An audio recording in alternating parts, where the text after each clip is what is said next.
like in between. I think that's the thing about like when people say crazy things is like you say a couple things that are right, correct in the middle to kind of add validity to what you're saying. Yeah, it's nothing is to be believed unless it's from the original account. Was this on Candace's account? I don't know. I haven't checked, but beware.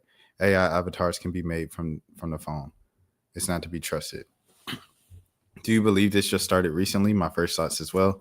It's from our book club on Instagram. LOL. This is from our book club page. Exactly. She's been away for 11 days. You can't make the same video from your phone. And if you do corroborate suggesting it's AI generated, then you've lost the plot, my friend. She did it all. And yes, she's clinically insane. What we are witnessing is a mental health breakdown in real time. Candace used to be okay, relevant, intelligent, and light. Now she just continues to post through her rapid decline to insanity. I don't know what is wrong with her, but I pray she gets help soon. Everyone pray for Candace. She needs it. My heart sincerely goes out to her. I pray that she uses wisdom. She's always been like this. I had to deal with her as a client of my firm that I worked at until 2021. She's just showing her true colors to everyone right now. So you're okay with Musk? Okay. See, that's the problem. When you have y'all thought I was crazy. It's funny. This looks like an AI image of a real Kanye image, which is insane. It's like, why don't you just use the real Kanye image? Let me see what B-Track said. I learned yesterday that her husband is connected to London royalty and married after knowing him for 2 weeks. Wasn't she beefing with who was she beefing with?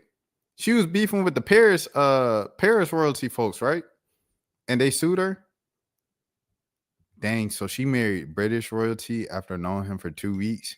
She knew to you know what I mean? Not fumble the bag though. She said, "Who interested? Oh yeah, I'm gonna get that bag." And the Instagram video posted on October. Yeah, no, it's real. It's real. She dreamed that one also. Chill out. All right, that's enough. Give me the phone. This reminds me of Galileo Galilei facing major backlash for his telescope discoveries, challenging the church doctrine. Just like Candace Owens speculating on tech elites like Elon Musk being demonic hybrids, pushing transhumanism, the mannequin preacher. Okay, what in the world? She's almost correct. No, like I said, she puts like things in the middle of it that made sense. And then but the rest of it was just like nonsense. It's just nonsense, bro. And it's sad. It's kind of sad, but it's also like I think she's good at this. She's good at speaking and making things like interesting and things of that sort. Oh yeah, but that's Candace Owens. I'm gonna move on to the next thing. Of course, his dad. This was the caption. It was like, of course, his dad. I never watched. So interesting because everyone wants me to prove my biracialness, right? Everyone asks me. But he looks kind of black. He looks kind of black.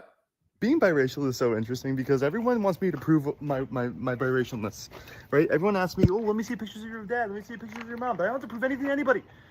But I have pictures that I want to share, so we're gonna walk through them. Let's start with my grandpa. This is my grandpa. He was a mechanic for the Tuskegee Airmen in World War II. Picture of Grandpa Gould. That's him with the flipped-up hat on the left. And a picture of him at dinner in Italy. Look how cute. This is so cool. Here's a picture of my grandma. She was one of the first African-American female police officers in the United States. Here's another picture of my grandma. That's my grandma. That's my dad. This is my Uncle Ricky, who's actually my dad's cousin, but, you know, Uncle Ricky. And this is Uncle Ricky's mom. This is my great-grandpa Dawson. He was a priest at an Episcopal church, as you can see behind him. Here's a picture of my dad, 1964, sophomore. Look at him. Here's another picture of my dad. Absolutely the cutest little kid I've ever seen in my entire life. This is another picture of my dad. I think maybe this was when he graduated college. I'm not sure.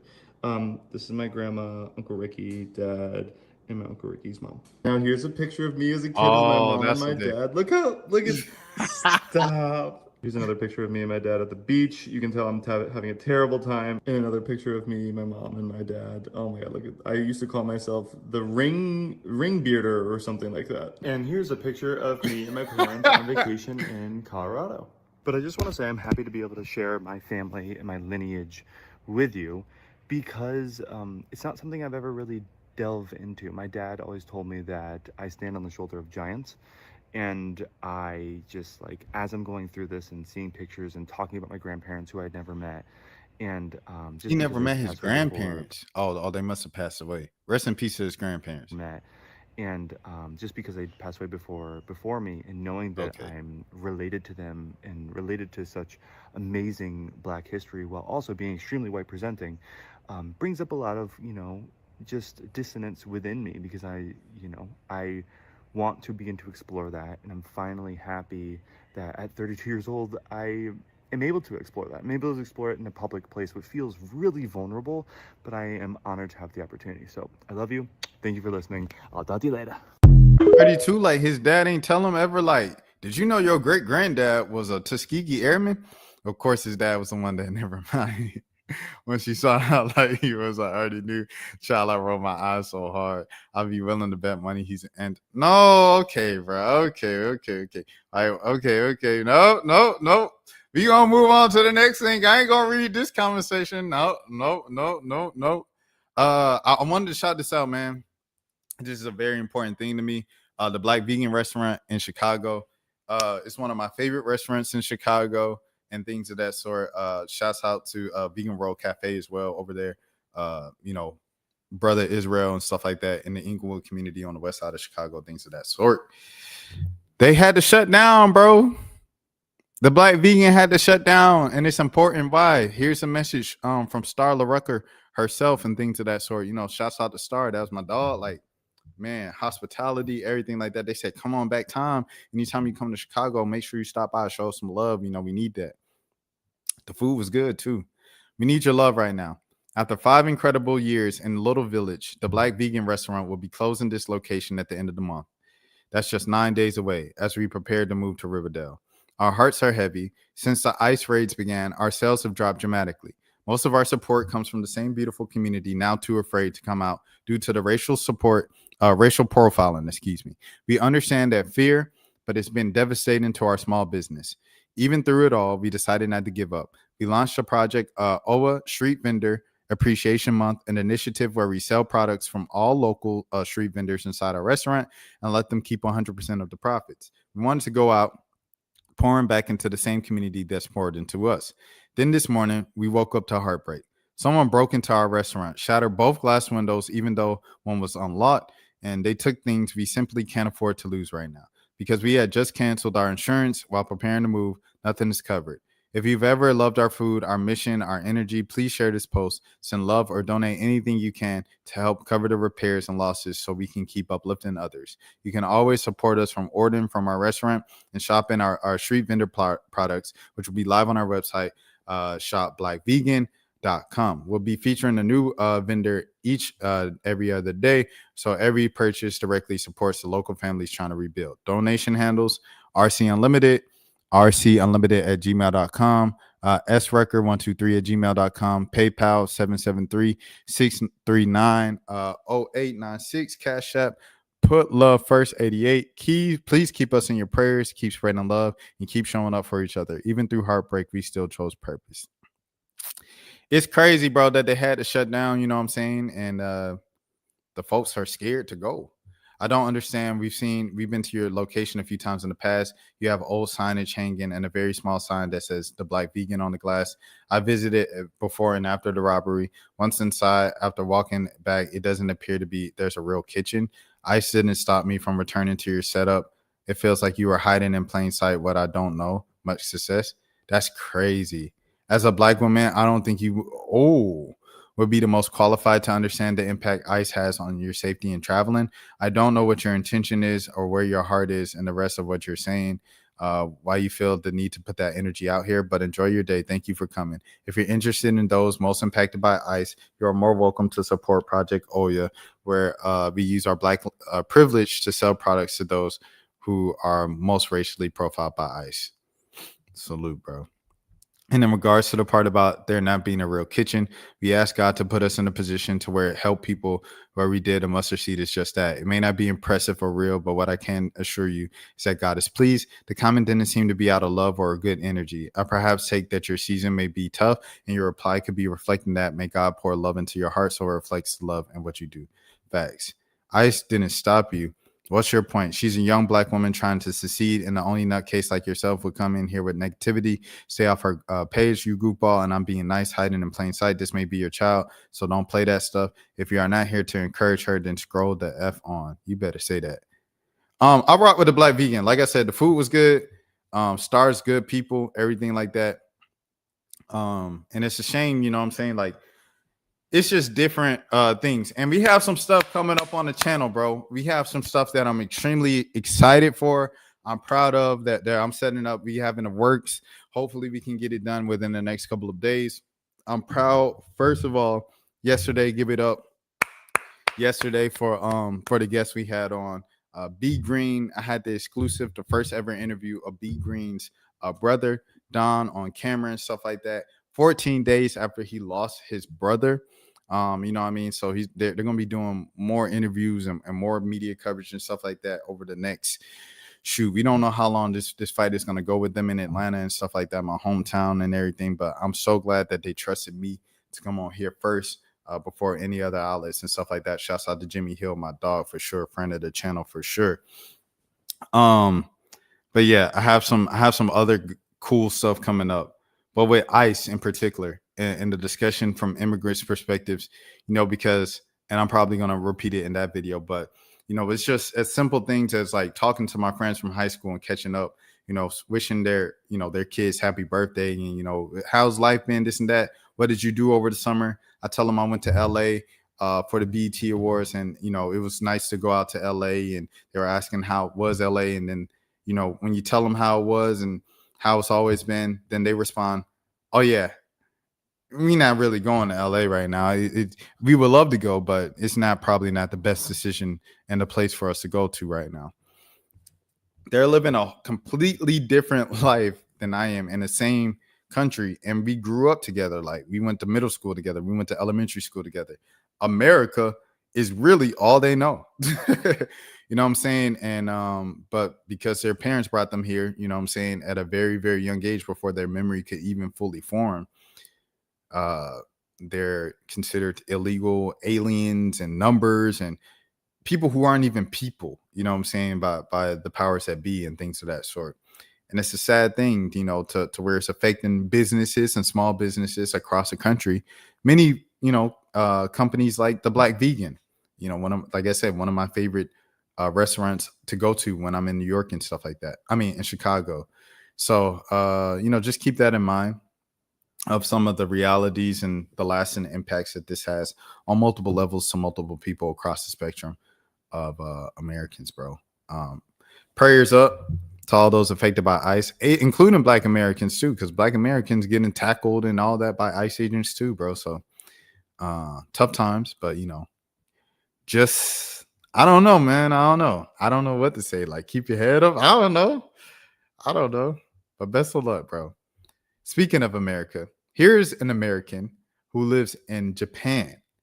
$1,700 a month on the Japanese countryside. He pays $283 in rent. Things are a lot cheaper out here. It's from CNBC. CNBC, apparently they've done a series on people like this of young people who live out the country for the sake of just better cost of living and things of that sort. I looked at this and I thought it was interesting. This had been published a month ago, September 18th, 2025. It's written by Cecilia Fernandez and Rafi Paul. And here it is. While working as a teacher in Atlanta, Georgia, hometown, Lexi Smith, 24, found herself dreaming of something more of the world and living a simpler life.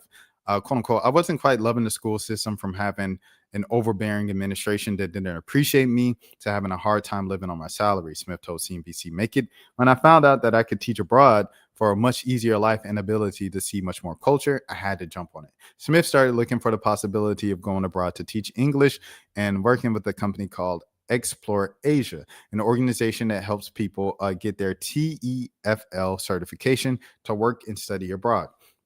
She received her teaching English as a foreign teacher language certification and taught English as a foreign language in the U.S. for a bit, while Explore Asia worked to find her potential employers. That's so cool. This is her, Smith. She lives in Chiba Prefecture, which is located on the countryside of Japan. Now, would I live in Japan?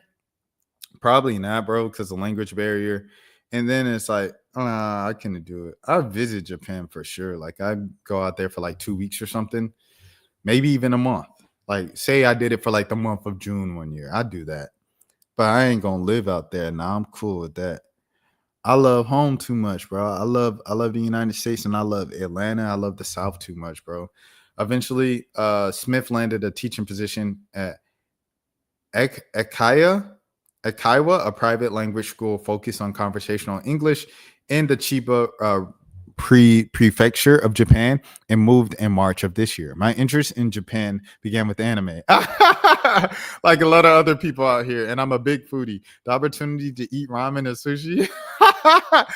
But I know so many people like this that will do this for these exact reasons. And things like that is something that I had to go after, Smith says. Plus, the culture is so respectful here. Teachers are just as respected. And in general, people are just so kind to one another. Shout out to teachers. They are so important. I've learned the importance of teachers the older I got, of just how important like school is. Like you're shaping like little humans. It's crazy.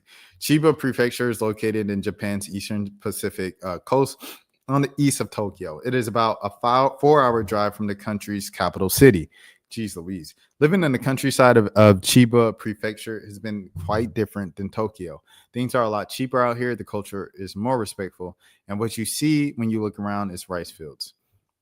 I definitely couldn't live in the country, bro. In Japan, no thank you. Smith admits she was nervous about moving to the countryside, having grown up in a city like Atlanta, but it was a much easier transition than she expected. Quote unquote, I really did move here by myself without knowing the language or anyone out here. I know her mama would. Boy, what? My family knows that I'm a bit of a wild child and I want to see the world. I'm a free spirit, so they accepted it. Boy, my mama would have been like, no, you ain't doing that, quote unquote. They were a little bit nervous for me, but after they virtually met my boss and they didn't even meet the boss in person, my mom would be like, you got to fly me out to Japan. I need to shake the person's hand. And seeing how prepared they was, they weren't that concerned anymore. Before Smith made the official move to Japan, she was able to connect with some of her coworkers via Zoom. So by the time she arrived, she had already established a sense of community with them. Quote unquote, I was immediately friends with coworkers even before I landed here. And then they introduced me to other teachers in the area, she says. Quote unquote, we started to go to cherry blossom viewings together and having movie nights. And it became a really cool thing. And I also became familiar with the train system of Japan. Now, the train system of Japan does look mad advanced and stuff like that. I will say that. One of the perks of Smith's jobs is that her employer was able to secure her an apartment before she even got to Japan. It's a 1-bedroom, 1-bathroom apartment with a balcony that rents about 35 yen or $238 a month. The apartment is also within a walking distance of the school where Smith teaches. It's really cool. Smith's employment contract includes her employer covering the cost of some expenses like key money, a one-time non-refundable payment given by her landlord when renting an apartment or a house. Smith also didn't have to put down a security deposit, which is usually the case in the U.S. Her employer also pays a fire insurance and was able to get her a car, which she pays $100 a month for. What the heck? So she paying like $350.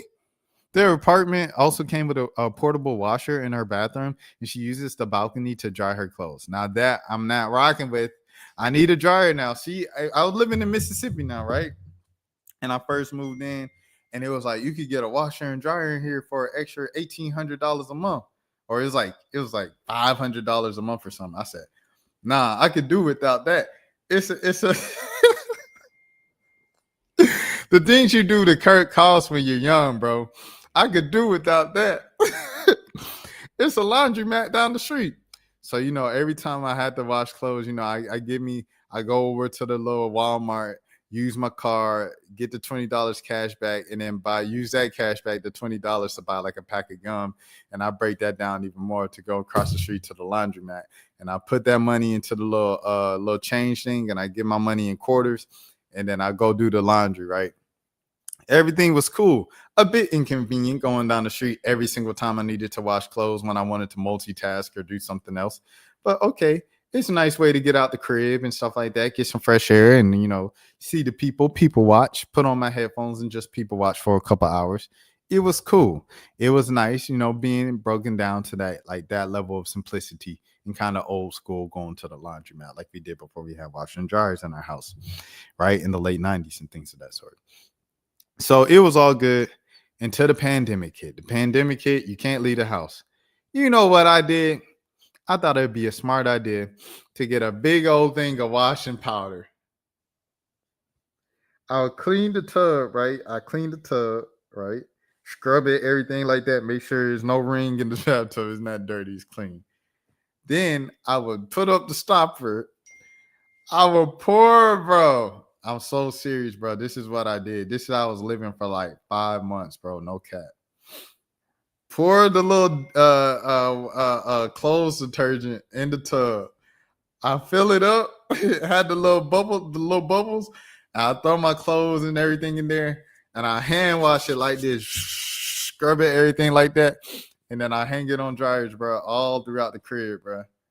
I have some stuff drying in, but most of it will be drying out in the bathroom or in the laundry room, which was empty because I didn't have a washer and dryer in there, and I just have stuff air dry around the crib, bro.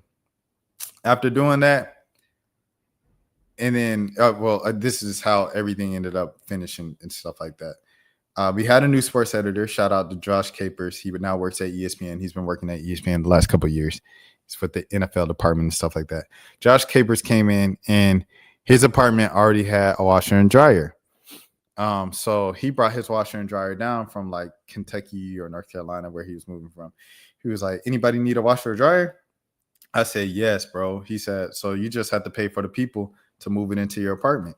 So I rented out a truck for an hour for like $68 and some movers to do it. And so they did it. And then I taught them into installing it as well. And I had to buy some pliers or whatever from the Walmart across the street. And they did it. And I did it for like $100. And then I had my own washer and dryer. So that's how the story ended. But ever since then, bro, washer and dryer is not an optional thing. I need to have a washer and dryer. I have one in Atlanta. I have one now where I'm at right now. So washer and dryer is not, I say all that to say it's not a negotiable. There is I just air dry. Nah, bro. You need the washer and the dryer. And the dryer, throw the little dryer sheets in and stuff like that. And it's crazy because I had company in the middle of me living like that of hand washing the stuff in the tub, bro, and drying it. I had company, and it was normal to me because, during the pandemic, you're by yourself. So when I had company, they like kind of looking like you living like this. Like, and I'm like, they like, you got towels to like shower and this and that. I say, yeah, but the towels is looking all,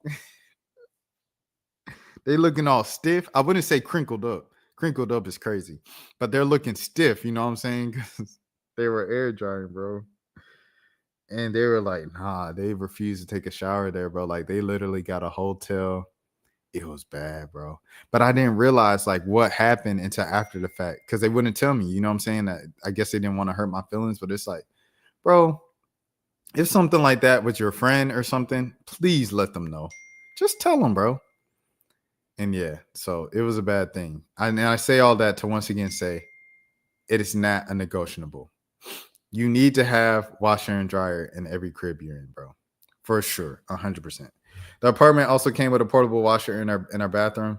That's why I was doing it, because of college. College, we have the laundromat room. And I was like, oh, it'd be just like college. I go down to the laundry room and just be like college. It's not the same thing in real life, bro.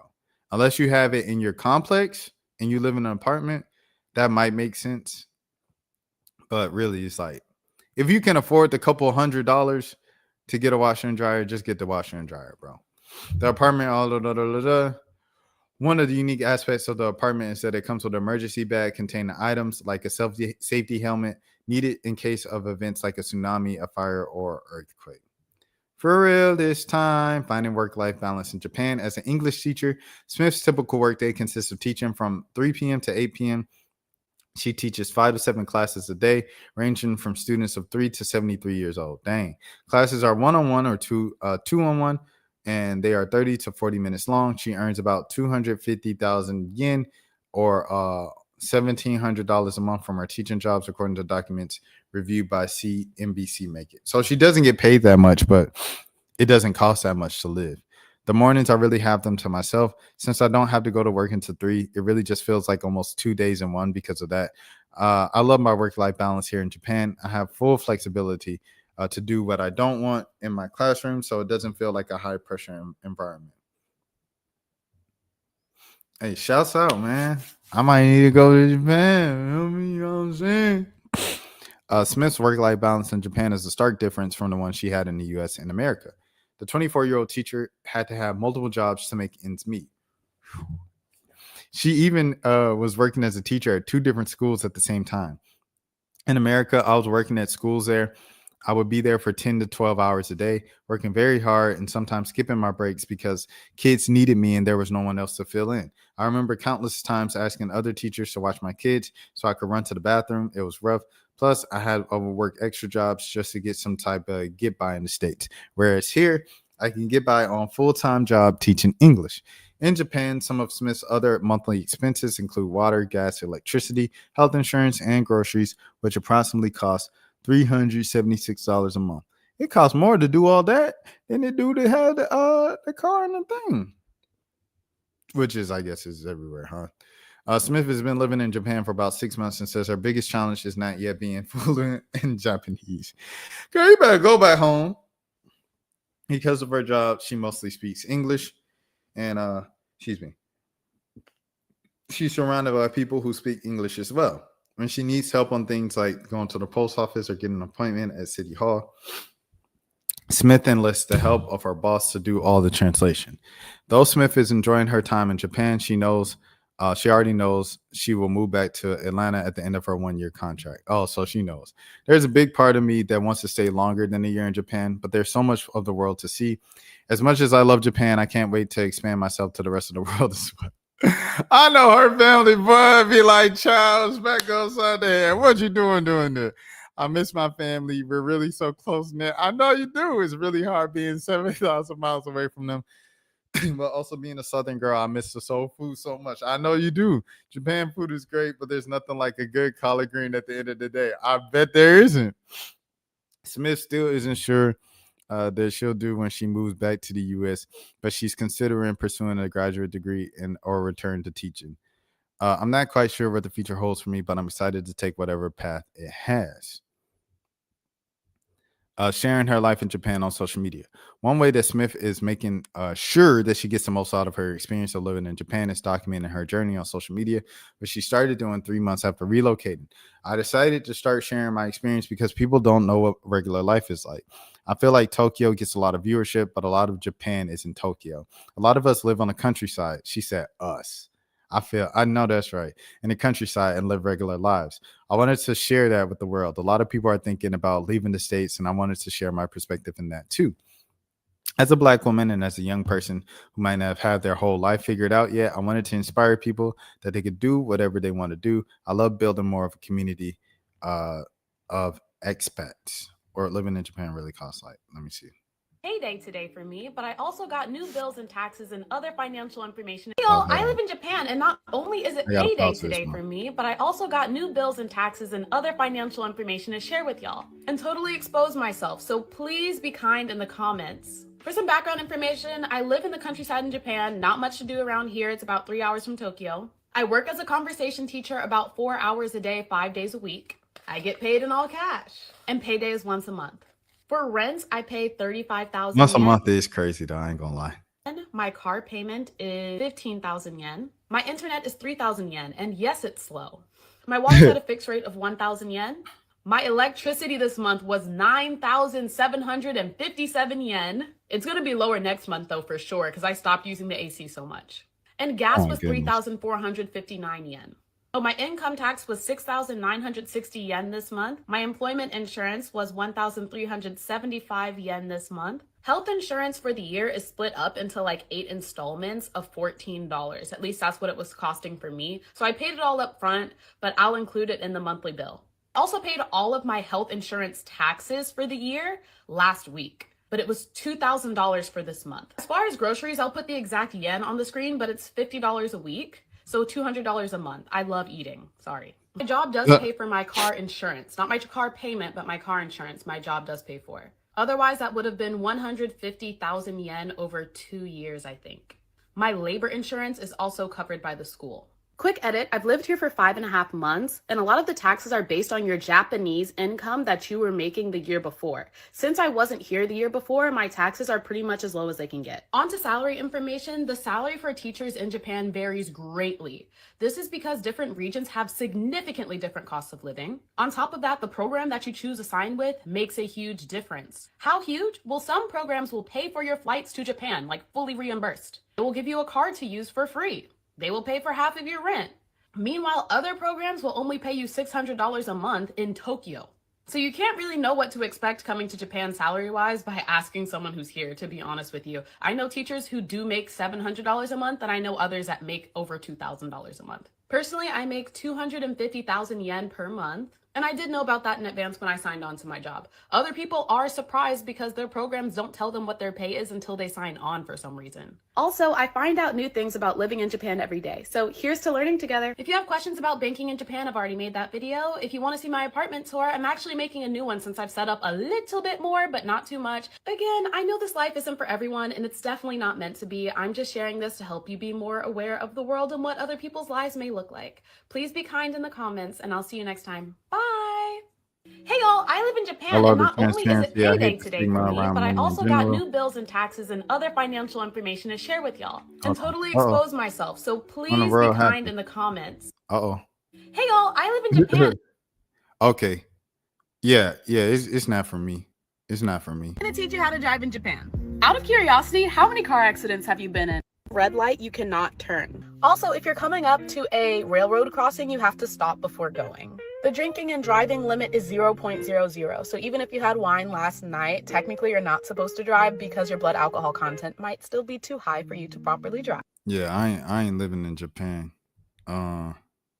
Hey y'all, I work in Japan. I decided on a whim that I was gonna dye my hair over the weekend without asking or telling my boss. So let's see how that goes.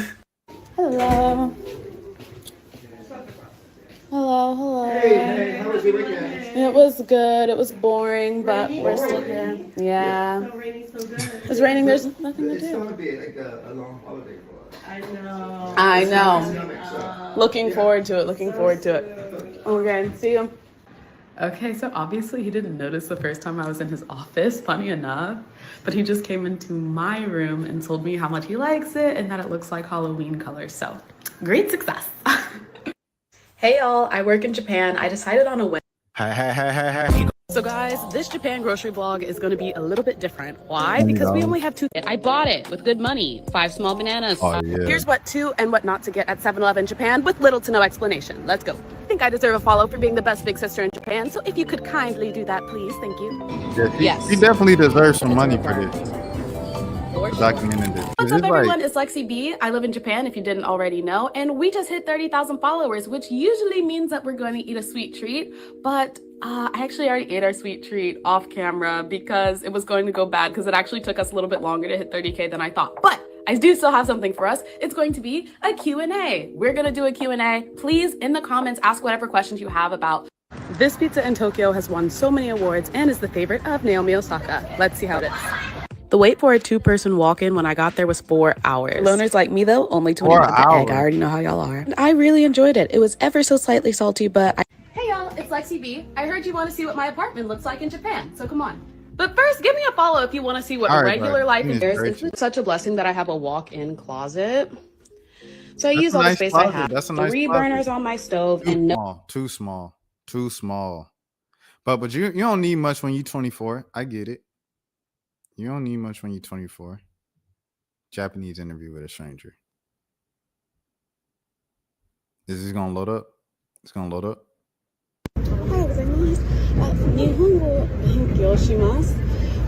Yeah, it's not for me. But salute to her. Shout out to Japan, everybody like that.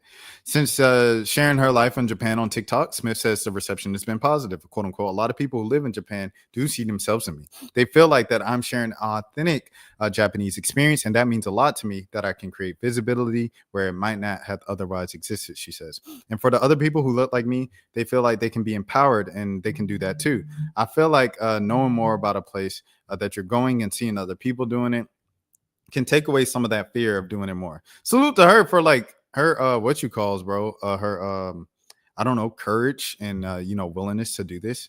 I think it, you know, it broadens people's horizons. And the fact that she even did this is like, that's dope. It's just like, thank you for doing this so we didn't have to do it. Hi, y'all. I live and work in Japan as an Eikaiwa teacher. Yeah, I'm trying to go to one that doesn't have music, and I'm gonna play it so I could charge up the laptop. I gotta charge up the laptop. Good morning. It's time for This another one day has being music. a nomad. Music. You're hungry again? Okay. Let's eat at a speakeasy burger bar in Ueno. Welcome back to Let's Eat with Lexi. Today we're at God's Diner in Tokyo. Save and share this video for your next trip to Japan. BH, you can enter through the regular door, but I wanted to go to the second floor because you walk through this vending machine. I love a little secret agent moment. Enter the door, walk up the stairs, you will be welcomed, and typically, I guess since it was empty, I could sit wherever I wanted to. The staff was so friendly, and they didn't have to, but they spoke English. The menu had chicken wings, various burgers, and a lot of great-looking sundaes. This is known to be a burger place. I'm not in the mood for red meat right now, so we're doing the buffalo chicken and cheese fries. When they brought this to my table, I thought there was a mistake. Like, look at my face. Y'all seeing what I'm seeing? Where is the cheese fries?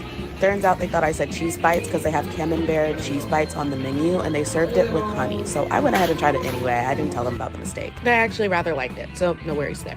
Then they brought my wings, and I haven't had wings in like a year, so it was much needed. If you look at the plate and you think you see ranch, it's not ranch, it's seasoned mayonnaise, basically. Such a sad realization, but the wings were good, just a little skinny, and I would go back to try some of the other things on their menu. Let me know in the comments, where we eating next, twin? You're hungry again. That's pretty cool. Shouts out to Brooke, Lexi Brooke. Shout out to Lexi Brooke, man. More power to you, and continuing pushing the boundaries of like what people expect you to do and what people expect you to be. Caribou, she says, stop going to Dubai. There is a riot going on in Sudan. More than 14 million people displaced in the last 3 years, and making it the worst displacement crisis in the world. Currently, the world's largest hunger crisis, with more than 30 million malnourished and 3 million have fled to unstable areas or refugee camps. Sources: Human Rights Watch List, Global Conflict Tracker, and United Nations website. She cited her sources. Shouts out to Caribou for using her platform like this. Never forget, the UAE is sponsoring a riot and unalivings that are going on in Sudan. The UAE is not a country that should be respected. In fact, it is incredibly irresponsible for people to... More music. The romanticized UAE as a travel hub. The first reason is the fact that there is overwhelming, almost undeniable evidence that the UAE is funding the military faction in Sudan that is in charge of committing and against non-Arabs that is contributing to a lot of the irregularities and aid blockages. That has led 522,000 innocent Sudanese children to starve to their unlives. Wait, hold on. I'm sorry. I was looking around. In fact, according to some of the estimates, the overall unaliving toll of the Sudanese civil war might be in the millions. And for the most part, one of the warring faction is significantly supported by the UAE. All while this is happening, a lot of illegal gold transportation and gold mining is taking place, most of which ends with the UAE. Not only that, but the UAE is also where thousands of African women every year end up being trafficked. And that's a significant evidence. That's a lot of women from different parts of Africa, especially Uganda, where oftentimes are trafficked, being lured in by false lies about job opportunities. And after they arrive to the UAE, they are often subjected to very dehumanizing sexual slavery that they're almost forced to do with acts, which is unlike anything we've seen before. And it's not only in Africa. In fact, women are being trafficked all over the world, including Eastern Europe, South Asia, and many more. Despite all of this, it is incredibly irresponsible to see people glamorizing and romanticizing the U and E in Dubai and not really seeing it for what it really is. Wow.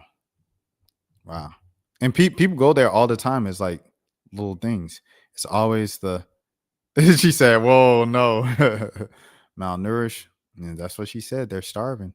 This post is mad dumb. She don't know nothing about the war in Sudan, and she was just hoping to hate train with a bunch of fake clout chasers who love to bash the UAE. And the real BS is that they all act all holy, but will be on a plane to Dubai in 2 seconds if they got the money or likes, For real, if you give a dang about people and not just joking cool, looking cool online, read the UN and Human Rights Watch reports before fronting like you got a heart. You must be stupid. What hate train is actually happening in Dubai? If you actually do your research, you'll know what they're doing to Africans. Why don't enlighten us? At least give us a little overview so we can do our own research. Facts. Instead of just saying we're stupid. W Caribou, we need more people with platforms to raise awareness about stuff like this. So happy you're speaking up for what you believe in, who you telling. Y'all the ones going. Ladies get funded for trips, and dudes want to impress women. Regular people who have no desire to go somewhere so strict for the optics. It's mad expensive for no reason. You can't even smoke weed. Yeah, Dubai is just one of those places that people like Dubai because I think it's cheap over there, right? It's like cheap in Dubai. It's like, oh yeah, Dubai, you can get this and that for this many dollars, but there it is right there.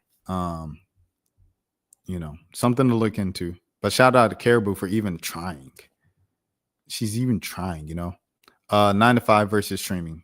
Some jobs are much harder than streaming. There are some jobs where I think streaming is harder. But having had experience as a nurse, I think that is one of the harder jobs that you can do. The 9 to 5 versus streaming debate, sure can be a debate, but nursing, hell no, streaming is not harder than nursing. Nursing was so hard. It's physically demanding, it's emotionally demanding, and shout out to all the nurses out there. It is truly difficult. Some jobs. So I wonder what she says. Some streaming is difficult in some jobs. What are the jobs that are more difficult than streaming? That is what I want to know. Oh, here's a full video on our YouTube channel. Oh, see, this is difficult because I feel like if I click on it, they're going to get me. Nursing, no. Retail, yes. Hard labor, no. Admin work, yes. What? Not all 5 of the job are equal. Marketing, same or harder. 9 to 5 is harder because you're building someone else's dream, not your own. People miss the bigger picture here. Most 9 to 5 have wages and guaranteed home pay. Why don't people? Okay, I would say this, bro. I think all 9 to 5s are more difficult because you have to go at a certain time of the day and week. Like they tell you have to do this time, you have to do that time. If you can work it out and you could shift shifts with somebody and you're like, hey, can you take over this shift and I do this? But if you're at a job, I feel like I'm kind of at a job that's a little more specific with your abilities. Like I can't just have anyone just switch out for me and do my job, because there's only specific things that only I can do, and vice versa. There's only specific things that person can do. I can't just shift with them just because I want to. With streaming, you set up your own schedule, so it's like if you want to stream for 4 hours, say from 11 a.m. to 3 p.m., you can do that instead of streaming from 3 to 7 p.m. or 7 to 11 p.m. because you have something else going on that night. And I think that is what makes streaming, quote unquote, easier. I think it's the freedom that comes with the schedule and stuff like that of setting up stuff. And I think that's with every job that you work yourself. But streaming is purely from your crib, everything. I don't know, bro. I don't know. As someone who does both, I would say the 9 to 5 is definitely more difficult. However, the 9 to 5, I get paid way more than I do with streaming and YouTube now. But when the tables turn, when I get paid more from YouTube and streaming, then I feel like I have better perspective. Depends on what your strengths are. If you have great mental health and hate working stream. If you have horrible mental health and still hate working work. All are hard. Just choose one and be happy with. Streaming feels like a 9 to 5 with glitter and no breaks. While everyone was fighting the Night Lords and battling. I'm so proud of you. I never heard of her, but I'm not tapped into the gaming side of things and stuff like that. Shouts out to Sidion. Is that how you say it? Shouts out to Sidion. Okay, here we go, man. We come into one of the bigger things. So this probably gonna be a 3-hour stream, man. We have Nina and Zoe. One of the big discussions. This and the Emiru thing were the two biggest discussions. Let's get into it, man. Faye Silky's assistant said he's releasing a statement soon after Twitch finally banned Nina Lynn and Zoe Spencer. So Zoe Spencer, of course, someone I platformed on here, a friend of the channel. However, I do believe she was wrong in this particular instance. So like long time ago, Zoe was on like Playboy Max stream or something like that. Is that why she was doing the whole thing? But anyways, I guess Faye Silky, his assistant was there, and they were trying to like twerk on him, and he said he didn't want to be danced on, and then she like forced her way onto him for the sake of the content, or like, oh, it's funny, huh? And it's like, nah, man, we gonna give you a dance, and they were being like very rough with him and stuff. So, you know, that was something that was discussed. It was like, yo, this is wrong. They kind of pushed through it, and they were like, oh, don't be soft, it's whatever, you know, because that's like their whole persona of being like tough and everything. So then, you know, we move past it. You know, people move on to the next thing, they discuss it. But then Nina came to Silky's birthday party. And there, I think Silky, he was like, yo, like my man, he still felt a way about what you did a few months ago with Zoe. And he said, and then Nina was like, oh, he's soft, whatever. Nina and Zoe are both bigger in the streaming world now than they were back then when they did what they did a few months ago. So because of that, when it got clipped this time of them at the birthday party, it went viral, and then Twitch banned them months after the fact. And so he said, thank you. I'm still going to make a statement later. And but the ban only lasted for 24 hours. That's a whole nother story. So here it is. Oh yeah. So this is a clip. Oh, it was actually Yuri she was talking to at Silky's party. And so yeah, here we go. So what if he I've been vocal about the situation originally and nobody cared. It took a lot for me to talk about it again. And for the third time, it has hurt me again, where it'll take me time to heal from again. And I was invalidated by other parties, which don't realize what it did. says, I feel like you did some shit wrong. No, so the whole Saeed thing, no one essay Saeed. That's why today I was actually looking for Saeed. I was going to talk to him, be like, you definitely felt disrespected as a person. Me, I take accountability what I do. If you dead ass felt disrespected, I didn't know. So you gotta let me know. If you did, I will always apologize. I mean, that's just normal people. But for him to walk around and say all that crazy shit, you never think about what Saeed's thinking too, though. Like, who wants to walk around being called that? That's embarrassing for him as a guy. You ain't see Saeed today? No, I was looking for him. I was looking everywhere for him. I just trying to patch that up. I think he came out. No, he was here. But I didn't see him at all. I saw him one time and he disappeared. No, the moment I came over, he was on it.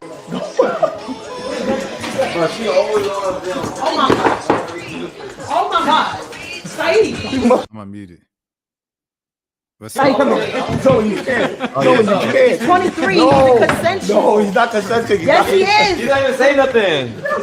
He likes it. Yeah, give. Oh, no. I don't think he wants to. Yeah, stay right there. Stay right there. Stay right there. Stay right there. crazy. Stay right there. Stay right there. It's crazy. Yeah, sit down. You remind me of that one video. It's like a Yeah, that's crazy.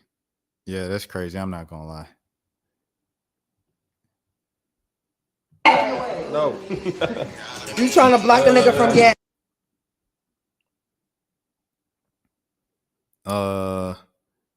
Fun streaming, or did things go too far?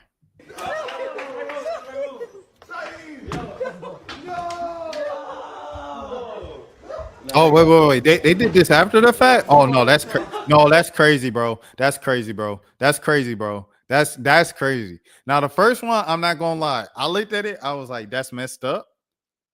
And he said no, and you did it beyond that. You know what I'm saying? But this one is crazy. This is insane, bro. That's insane. After he told you no, bro. That's insane, bro. Leave him alone, bro. Hey, yo, cut the cameras. Cut the camera. No, that's crazy, bro. Leave him alone, bro. Leave him alone, bro. No outside clothes on bed. Hold on. What's going on? And the people just watching too, like, that's messed up. Bruh said no, bruh. At what point do you cut the act for the, you know what I'm saying, for the sake of the person? That's crazy, bro. No, that's crazy. No, that's crazy. I'm not gonna lie. That's crazy, bro. Start with the side. And he's saying no, and they just. I need this. I needed this. Thank you. Appreciate you. Oh no. Zoe. I would have felt violated. Yeah, no, that's messed up. That's messed up, bro. That's messed up. This already got more plot than my OF. Okay, buddy, relax. Bro, He even says they dragged him into bed and they tried to take off his clothes. That's attempted rape. Never trust these type of women. It's the environment they were raised in. That's crazy, bro. Are you mentally and emotionally traumatized? Not only the physical aspect. They didn't even post the full thing. There's a part where they literally take me down to the room and try to pull down my clothing. Not standing with her, but why didn't you talk about this earlier? And why are you laughing about it in this clip? It's a triggering response. When it originally happened to me, most people were attacking me, and I felt so uncomfortable talking about it. And I only talked about it with people that I know. Yeah, that's messed up, bro. I'm not gonna. So what if he says that's literally messed up? I'm not gonna hold you. Silky here now. Nobody ever made fun of you ever again. You hurt. You guys literally saved me. I'm not even joking because I was at the lowest point in my life. Yeah, that's sad. That's sad, bro. You heard? Silk here now. Nobody making fun of you ever again. You heard? You guys literally saved me. I'm not even joking. Because I was at the lowest Nigga, point of my and life. I'd do it again and again and again if I had to, bro. My dog, nigga. You good, bro. Stop crying, bro.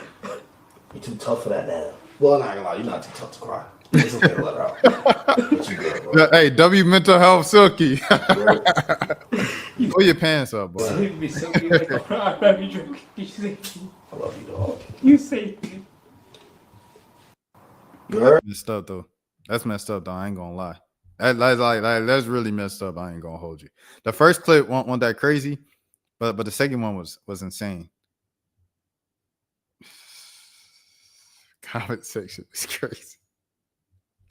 Comment section OD. All right, next. He was all smiles after celebrating with Ron and YBG after Nina-Zoe got banned from Twitch. He later went live showing Nina kept asking for his number and said both of them should have went to jail. Saeed, give me a hug, man. 200 gifted! Oh, man. Oh, Saeed. Oh, Saeed. What the fuck? 200 gifted. From Num Num. Congratulations. Congratulations, bro. Saeed, the devil is dead. Congratulations. Me and the devil. Justice has been served. It's been a long time, bro. Yeah, bro. God will do his thing. Nigga. She's still gotta go to jail. Yeah. I mean, it's not over. It's not over. That's dead as a fact. Yo, no. And like say your peace of mind, because at the end of the day, it's just like, it's fucked up. I literally retweeted that clip because it's not even canceling it. Like straight up, she has to go to jail. And then this is Nina asking for my number twice. This is the first time. Nina's asking for her number. Do you want me to pass it on? Personally, I don't feel like talking to her right now, knowing that is the possible only reason is just for her to apologize just for that reason. And then the next day, she literally asked somebody else for my number, and I was just baffled because like, and then she went on stream saying that she reached out to me.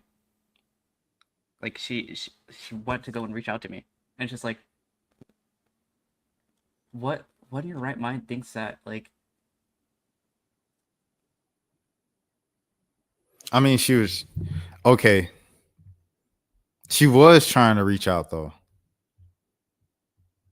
You know, I didn't want this whole thing to have an outcome like this. I mean, I didn't want it to like, them being banned is not really anything to me because at the end of the day, like sexual assault is a crime, and people that say that it's not sexual assault, I don't know what you think sexual assault is or anything like that. I don't know. I just ever since that this whole thing resurfaced, like every single time it resurfaces, it just takes a toll on me, and I just don't want to talk about it just because of that. And like the main thing for me is like, I don't want my parents to see it and then have them like break down over it, because I did later on tell my parents about the sexual assault, and my mom ended up crying for a whole month and felt like it was her fault.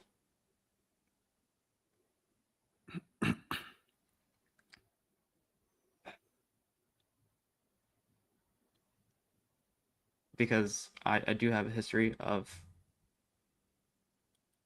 suicidal thoughts and stuff like that. And that day I was alone and I just didn't want to, like, I just sat there and thought to myself over and over again, I will be taking time to deal with it myself, and I'll obviously try and work on being more vocal about it, and I really hope that people learn from this and try and understand, like, other people can deal with stuff like this and you probably don't even know. And the thing that hurt me the most was when they said I should be embarrassed, that I'm probably embarrassed. I know Nina put out a statement where she was like, I'm sorry. I don't know if Zoe said anything after that. Boyfriend, he didn't even say hi. Boyfriend. Oh, so did she made this like a bit? Why did she do that? Boyfriend. Boyfriend. What a socks guy at?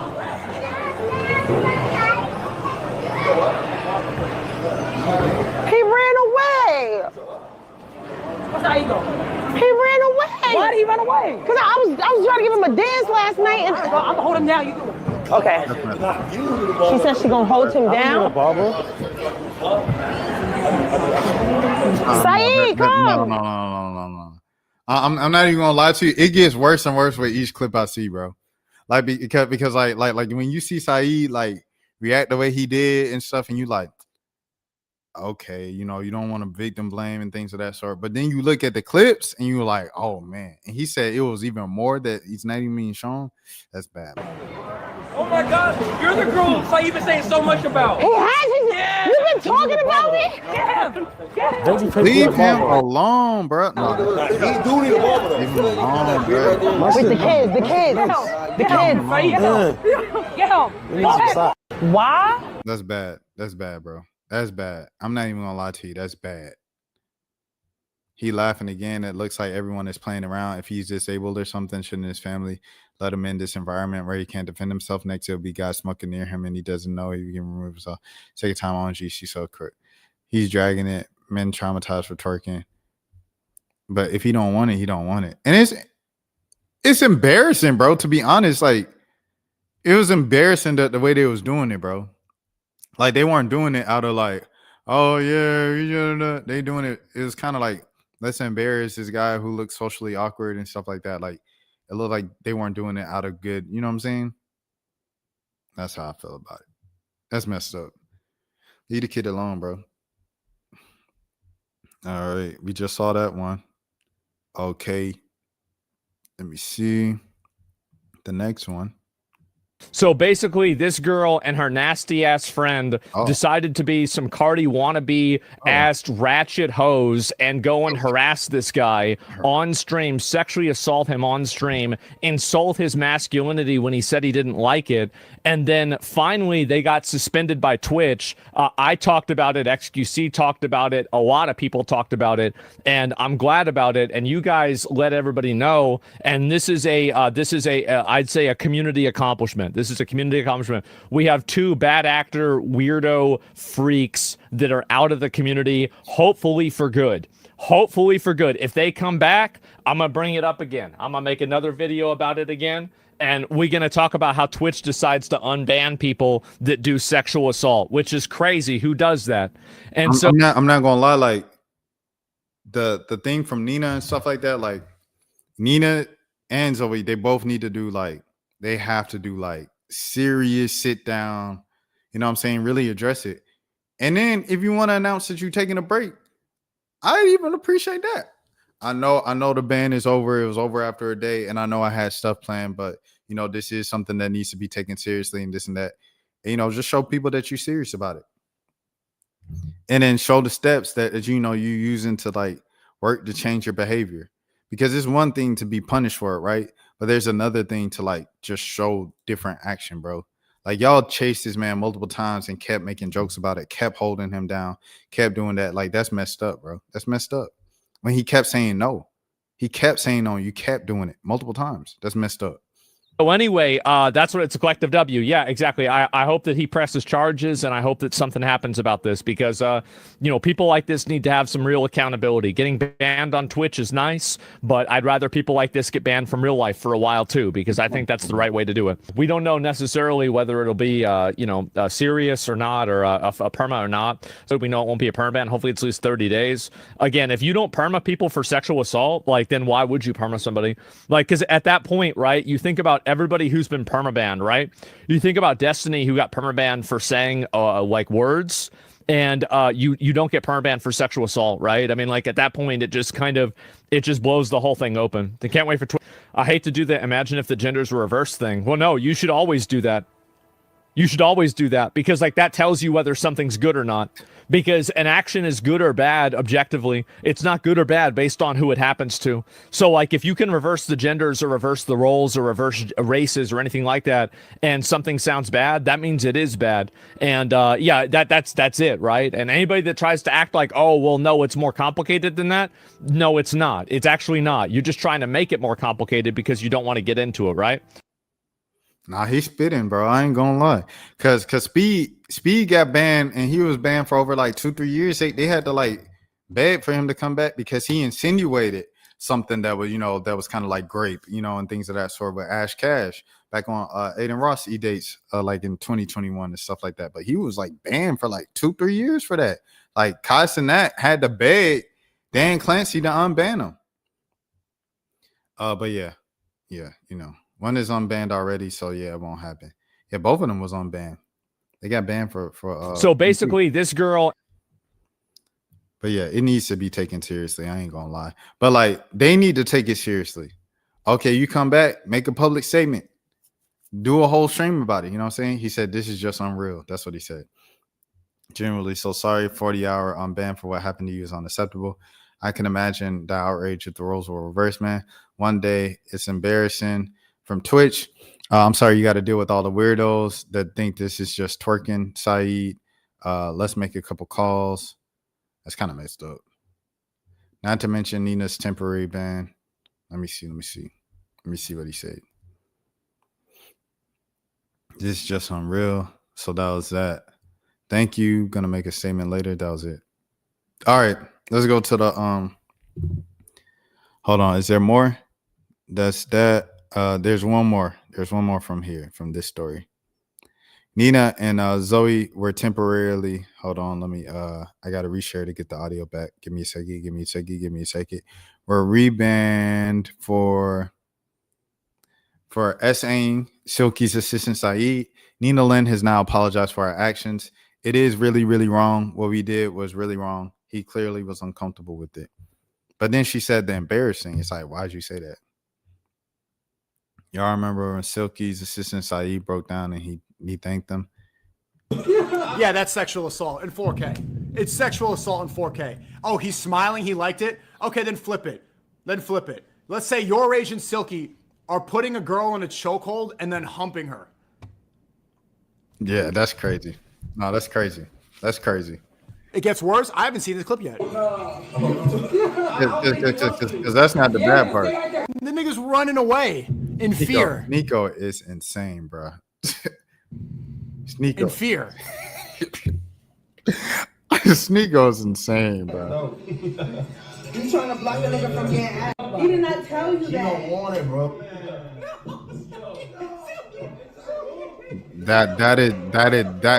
That's where it went over the line for me. That's where it was like, okay, it's no longer horseplay, this and that. It's not horseplay from the jump, but this is even worse, bro.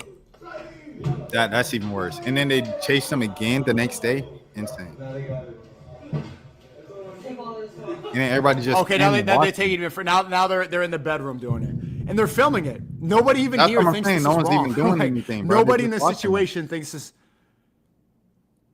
Facts. Imagine what they're doing off cam. Hey, yo, cut the cameras. Yo, cut the cameras, bro. So do your shit. Let me get my Louis Vuitton store. Hold on, bitch. Leave that man alone. No, I'm not going to pay. Hold on. What's going on? And you can't, even if you was just quote unquote playing, you can't play like that with people you don't know like that. They obviously don't know Saeed like that because they don't know that he's uncomfortable. This is a nice bag. Hold on, this is a nice bag. Yo. All right, let me see. This one day.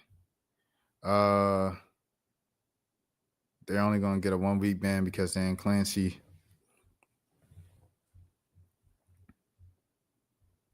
That's crazy. Nina-Zoe, this isn't a joke. You cross boundaries and saying you were wrong months later doesn't undo the fact that someone got violated. Grow up. Good for Twitch on the ban. Consent isn't a punchline, especially for someone like Saeed, who's already carried too much. Apology noted, but actions linger. Hoping this sparks real change in the streaming spaces. If the roles were reversed, jail time, I'm just saying. Yeah, this is crazy, bro.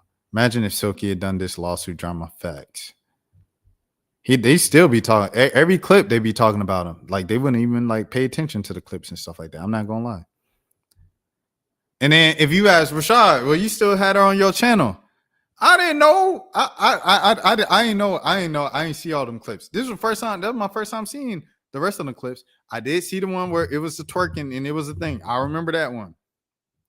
But I didn't see the one of them dragging the boy to the bed. She jumped on him on the bed, held his head up, and Nina went through his book bag, and then they chased him. I didn't see all that.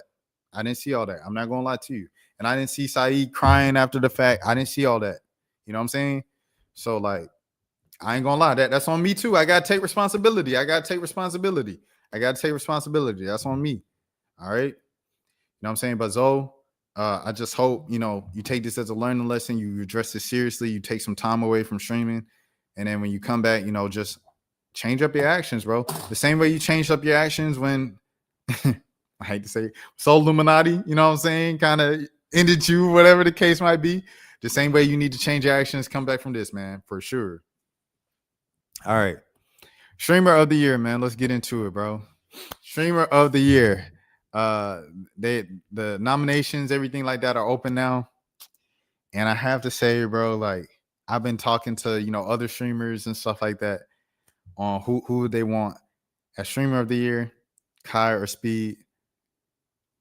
Shout out to Kai. I had to go Speed, bro. What Speed did this year, bro, is just crazy, dude. Speed had Ronaldo, bro, come up to him after a match and have the crowd lead him, do. Speed started a wave at Tiger Stadium in Baton Rouge. Speed, the stuff Speed did was insane. The stuff Kai did was like, it's like Kai's like a fever dream of like celebrities of like your craziest, like, why is Bruno Mars standing on the man playing the drums? Like, that's like Kai's and that.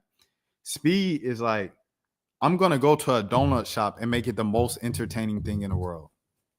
And I think that's why I got to give it to Speed, bro. I'm not going to lie to you. Bro. Like Speed, he can make the most mundane, everyday things entertaining. I'm not going to lie. But that's just what I think. His son said, please nominate me for role playing, music, DJing. 2 categories I deeply care and also worked hard on. Hopefully we get nominated. And shouts out to my boy, friend of the channel as well, Chomp TV, Aiden. He was nominated last year as I think it was like Hidden Gem, and he got to go out there and stuff like that and meet everybody. So shouts out to Chomp TV for sure. For surely, my dog, Canada, And Agent said, which would lead to breakout, which I'm not gonna lie. Hold on. Let me pull up. I want to pull up the thing. All right, let's do it. I ain't getting tickets because I'm not in LA and I'm not about to go to LA for that. Salute though. When they invite me, I'll do it. We'll do it for sure. Log in to submit. Okay, hold on. I'm gonna do this so I can log in. I'm about to log in. All right, give me a second. Face is playing and it's messing with me. Doing drugs or just a war with boredom, but they swore to give me. Lord forgive me. Amen. All right, cool. I'm logged in now. Best streamer, music.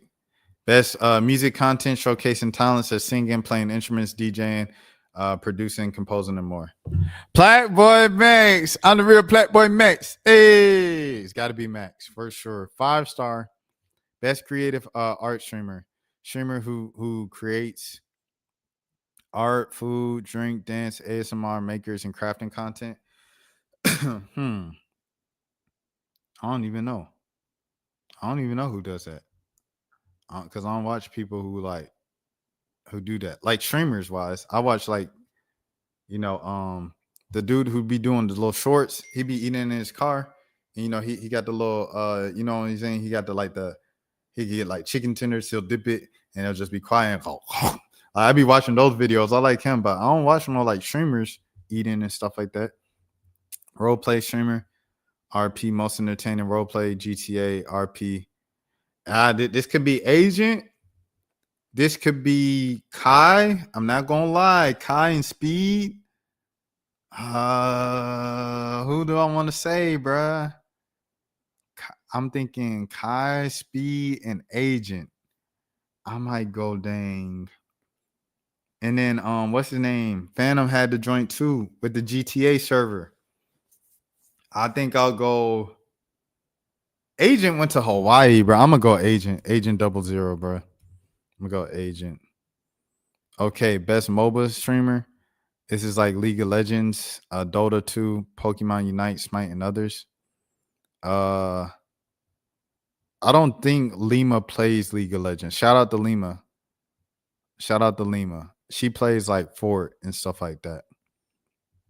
And Marbles. Best brand partner. Awarded helping streamers' aspirations come through. Do brand partnerships. Streamers are able to do more than this brand is what makes it happen. I want to say Kaisenet. I want to say Kaisenet, the brand that make it happen. I ain't gonna lie. Can I say Kaisenet? Is that possible? All right, I'm gonna say Kaisenet. Hidden Gem. I'm gonna say Lima, bro. Lima for sure. Shout out to the Lima League. Shouts out to my dog, bro. And shouts out to Shaq. Shaq be grinding too. I ain't gonna lie. Let me see. Lima. What's Lima name? Lima Lee. This is Lima right here. She's tweaking yesterday. But what's her Twitch? Her Twitch is Miss Lima Lee. Oh yeah, I'm gonna go Lima Lee, bro. Miss Lima Lee. Miss Lima Lee. Shout out to Lima. Best Battle Royale. That's Apex, Fort. I'll go Lima. Cause she the only one I watch play those games. I don't know them games. I'm gonna go Lima. Well, you know what? I'm gonna go Lima here, and I'm gonna go my boy Shaq right here. What's Shaq's Twitch name? Let me see what Shaq's Twitch name is. Chomp. Where's Shaq at? Let me see. Shaq. Dang, man. I literally watched this, man. This crazy. Can I go to like a following or something? Hold on. How you do this? Okay, following. Cool. Recommended channels. I don't want to see that. I want to see who do I follow? Like a regular follow thing, bruh. Show all. Continue watching. Okay, bet. Let me see if it's on here.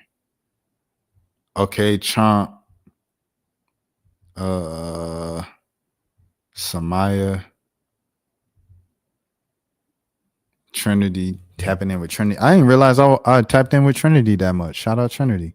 She like 83 days, in a row. Trinity. DDG, a lot of DDG, a lot of Lola, a lot of Bendadon.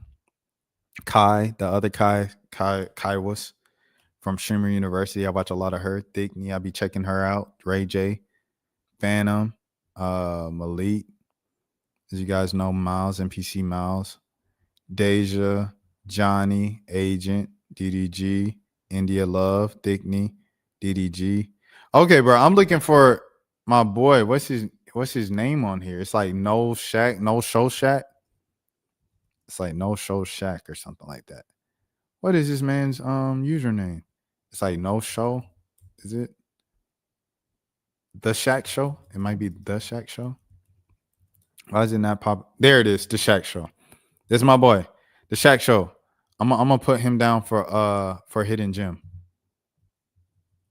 That's what we're gonna do. The Shack Show. Okay. So we got the Shack Show for hidden gem. And then we have Battle Royale. I'm gonna go Miss Lima Lee. Best fighting game streamer. Street Fighter, Taken, Super Smash Bros. I don't know anybody that plays those like on a consistent basis. I'm not gonna lie. World of Warcraft, Final Fantasy. Don't know anybody who play that. Speedrun streamer. Impressive speed running content. Could you say I show speed? I don't even know. Like, I'll just say I show speed, bro. Best sports streamer. Sports related content through gameplay, EA Sports, 2K. Dang, who play like 2K that I like? Flight Reacts. Let's just go Flight Reacts, bro. Flight Reacts. Or you could go Todd the guy there. Minecraft streamer. Lima plays Minecraft. Marvel Rivals. RDC. RDC World 1. FPS for Call of Duty, COD, Halo. Do not know. Game streamer. Do not know. Reality streamer. IRL and desktop. Kai Cenat. You say Kai Cenat, bro? Oh, consistently though. Kai ain't been the most consistent this year. Who's good IRL and desktop? That man Agent said Ron. I think Agent, ironically, has done a good DDG. DDG's done a good job of both. Black Boy Max has done a good job of both. Neon. But I haven't seen Neon do much desktop. It's been mostly IRL every time I see Neon. Who does good IRL and desktop like balance? Your age, he's pretty good at that. I'm gonna go maybe Black Boy Max or DDG. I feel like DDG does a good job of like Rakai does a good job of it too. I'm gonna go DDG. I'm gonna go DDG, bro. I ain't gonna lie. Best IRL stream. Oh, Stubbuds. Stubbuds. Stubbuds. I'm gonna go Stubbuds, bro. Stubbuds. Where's Stubbuds at? What's the name of their channel? Like official channel. Stubbuds. It's just Stubbuds, all lowercase. I'm gonna go Stubbuds then. Stubbuds. Stubbuds did a great job of that, John. I ain't gonna hold you, bro, for sure. Best IRL streamer. Getting outside, exploring and stuff. I show speed. I show speed, bro. Best vertical live streamer. I don't know who be doing vertical lives. I don't be watching vertical lives like that. Stream game of the year. Do not know. Content organization. Esports or so like AMP or something like that.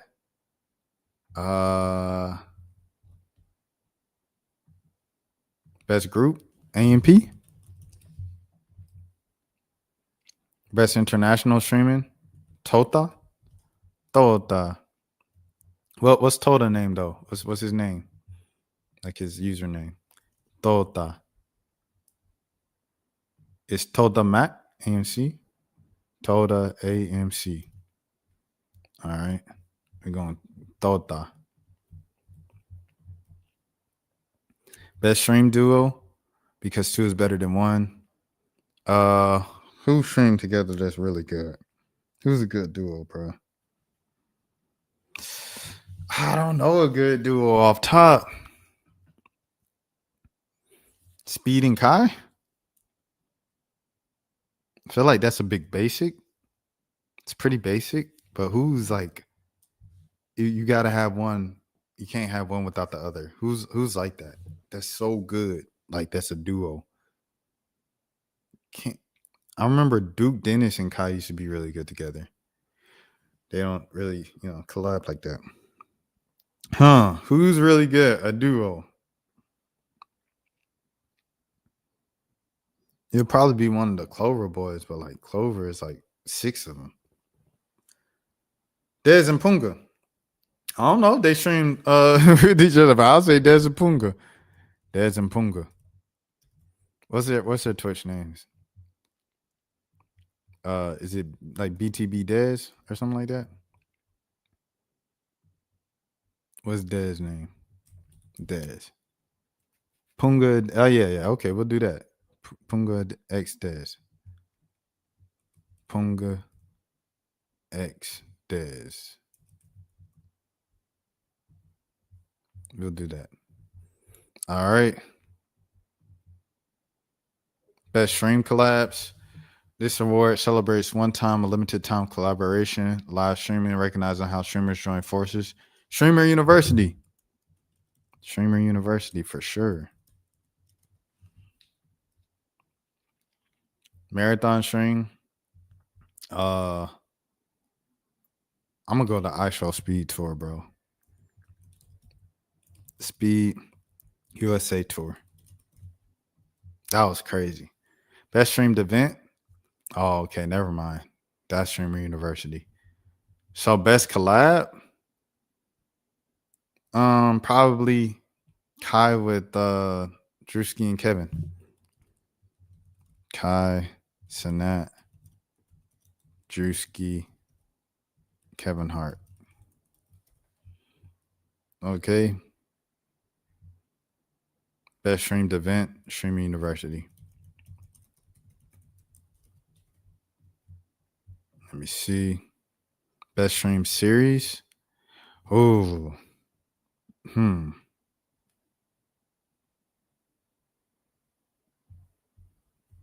That's a good one. Should it be DDG joint? No, Plague Boy Max, In Too Deep. Plague Boy Max, In Too Deep. I really like that series. VTuber. I don't really watch VTubers, but the one who Kai beat her record the first time. What's her name? VTuber Kai Sanat. What's her name? Iron Mouse. Iron Mouse. Does she still be tweeting? She still be twitching? Iron Mouse. I'll go with Iron Mouse, bro. It's Plague Boy and I'm in this thing and I'm in the thing. Let me see Twitch. When's the last time she streamed?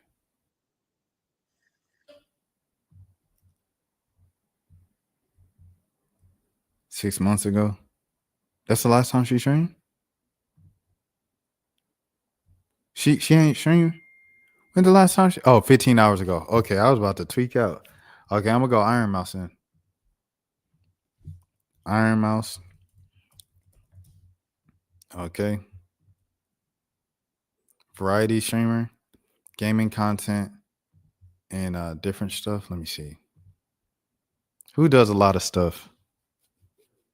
DDG does a lot of stuff. Max does a lot of stuff. Kai does a lot of stuff. Shoot, would you say Kai maybe? Like who just does a bunch of stuff that you're like, what the heck? I'm gonna have to go Kai, bro. That man became a teacher, a basketball player, all in one, bro. Like just chatting. Duke Dennis, bro. He sit there. That's all he does. Like Duke Dennis to sit there and just talk to the chat for 30 minutes, bro, and it'd be engaging. I'm not gonna lie. Duke Dennis for sure. Rising Star. Who began the year? DDG. No. Wait, hold on. Show rapid growth. Yana J. I'll say Yana J, I guess. Because Yana wasn't famous beforehand. Like, how you spell Yana? Yana J? That's how you spell it? Twitch. Let me see Twitch. Her Twitch name. It's just one word. capitalize. I'm gonna go Yana J, bro. I feel like she came up this year. So did Marlon. Marlon came up too, I'm not gonna lie. Breakout streamer, that's DDG, right? DDG. League of Their Own. Shoot. It's either Kai Cenat or I Show Speed. They both in the League of Their Own. I'll just go I Show Speed, bro. Best female streamer?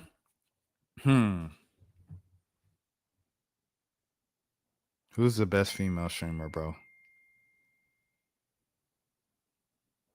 I watch Zoe the most, to be honest. But obviously it's hot waters right now. Who's the best female streamer? I watch Lima a lot. I watch Lima mad times. Who I be watching? This woman the most. Oh, I watch like I said, I'll be watching what's her name? Trinity. Let me see. Who I follow? Yeah, I follow Trinity a lot. I watch her a lot. Digny. But I feel like Trinity really be going. I ain't gonna lie. I might go Trinity, bro. Yeah. Yeah. Caribou's good too. She's a good streamer, bro. Caribou's a good streamer. But I'm gonna go Trinity. Since Trinity is like a streamer type deal. All right, Trinity. Gamer of the year. Exceptional gaming skills and entertainment across titles. No matter the game, you can't look away. I don't watch nobody game, to be honest.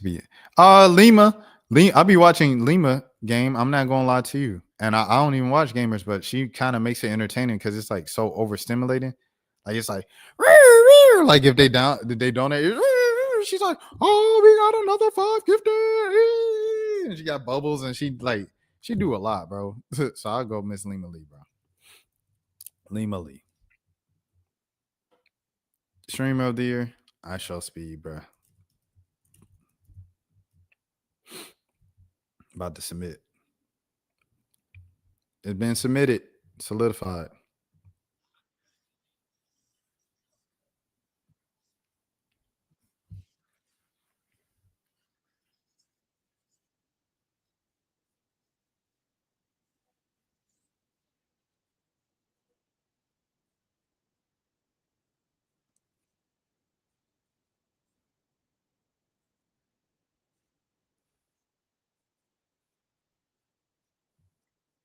I say Rakai the most influential. Like if it was like a most influential streamer, like Rakai might just be the most influential streamer of 2025, bro.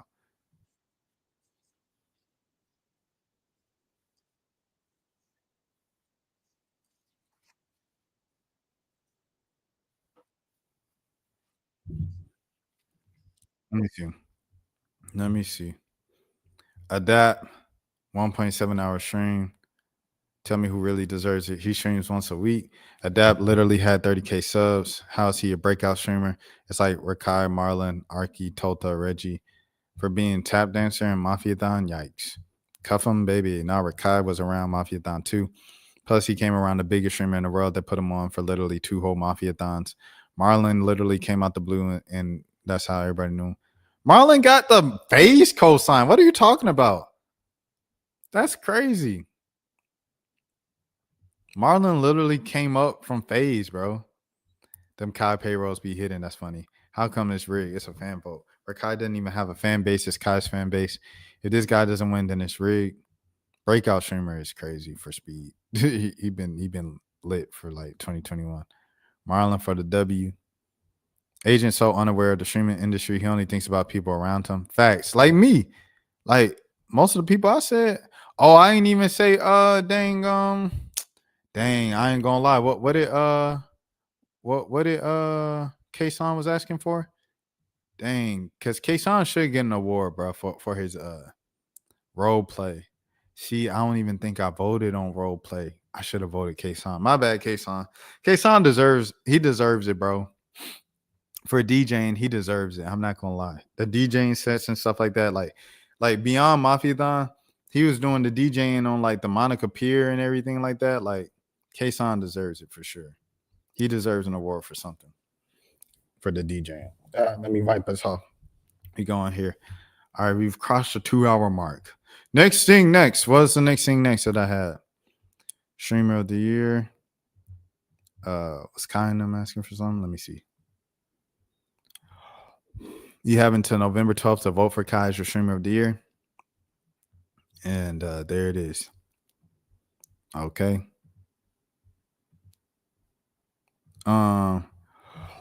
Brooke AB revealed that she was treated poorly after losing 90% of her viewers, quote unquote. You are worth way more than your numbers, and those people aren't worth impressing if they aren't there for you. And then so someone said this. I absolutely relate to this like too many others. The money was great while I had my viewership, but I felt like I needed to perform every time I went live. I noticed that when my viewership started to go down, my quote unquote friends would stop asking me to play, quote unquote, just too busy to play, sometimes a little too indifferent whenever I engage in a conversation. It sounds copium, but I'm genuinely a lot happier with my viewership now. We got a corner of gay, sweet folks with ADHD, never a dull moment with these silly little ish. All right, so I'll pull that up because he was talking about viewership and stuff, but like, I honestly do not care at all about anything he was saying. So with that being said, we gonna do this, man. We gonna do this. I got a different thing that I wanted to bring up. We're gonna do a rankings, not a rankings, but like a thing, whatever the case might be, right? I'm gonna do this, bro. Here we go. I'm gonna pull this up. Top 5 songs, my Hall of Fame, top 5 songs ever created on the stream, bro. And you know, this is definitely from just my pocket of streaming and everything like that. So you like, you didn't choose so I don't know them jokers. But these are my top 5 streaming songs of all time. Number 1. Wait, no, should I go 5? 5 to 1? I'll go to 5 to 1. We'll do it like that. How many songs is this? It's 3, 5. Okay, cool. Number 5, Turn Up from Rakai, Blackboy Max, and Bunna B. Man, look, hey, that song everywhere is catchy. It's the meme, and the song is just as fire. It goes with it. I ain't gonna lie. They all three did their thing on that, and Max did this thing right in his and Rakai's verse, and the bounce is good. The music video is fun. That's a good song. I'm not gonna lie. Shout out to Playboy Max, PBM 5-star. That's number 1. That's number 5. Number 4, I gotta go with For You. I'm Davis. You do for me, I do for you. Oh, she said she broke my heart, and nothing can tear us apart. No other scars. You do for me, I do for me. You do for me, I gotta go with that one. That's a R&B classic right there. Remix featuring T-Pain, and music video was filmed in State Farm Arena. That's hard. Shouts out to Davis. I gotta give it to him on that. Number 3, I gotta go with Jesus is the one. Hey, yeah, praise Jesus Christ. Hey, free Palestine. Hey, it's a trap game. Abraham Lincoln, Zach Fox, and Kenny Beats. You better praise God. And that's on God. I ain't playing by my Lord and Savior. I'm on my job. If you ain't a Christian, I'm gonna hit you in the face. If it ain't by Jesus, I'm gonna hit you with your crazy. Like, great song. Started up his rap career and his music career, everything like that. And we've been blessed with Zach Fox music and stuff like that. But it all started with Kenny Beats for sure. And that In the Cave episode with Zach Fox as a joke and stuff like that. And it took off and it blew up. Shouts out to Zach Fox. Shouts out to Kenny Beats. Kenny. Number 2, I got this one right here. When I'm out of town, I be drinking, I be on one. You talk about viral. That song Pink Dreads went viral for about 3 months. It's all everybody was playing. And 3 months, that's some longevity, man. In 2025, you know, people's attention spans, they go from here to there. Pink Dreads, I got it number 2 streaming songs of all time. And then number 1, Bucks Sound Rolly Avalanche. Yeah, my old girl average. This is my first time rap. It went gold with NLE Chopper. That Bucks Sound Rolly Avalanche is the best song ever made with like streamers and stuff like that and things of that sort. I'm just talking about purely streaming. I'm not talking about artists who also stream, because then you could be like Justin Bieber, love yourself. No, that don't count. We talking about content creators first, people who are known more for content creation, who created the songs on stream or created the songs solely for streaming purposes and content purposes. That's why Bust Down Rolly Avalanche and For You are both on here. And Bust Down Rolly Avalanche is number one. Bust Down Rolly Avalanche, yeah, my ogre average. Okay, now back to the reactions, man. With that being said, and I think it's reaction. Oh yeah, okay, it's reactions for the one time. And then we have one more serious thing with Emiru. But yeah, your rage. She's explaining the viral Ruby Rose tweet. I don't think I ever heard him like explain this out loud, but yeah.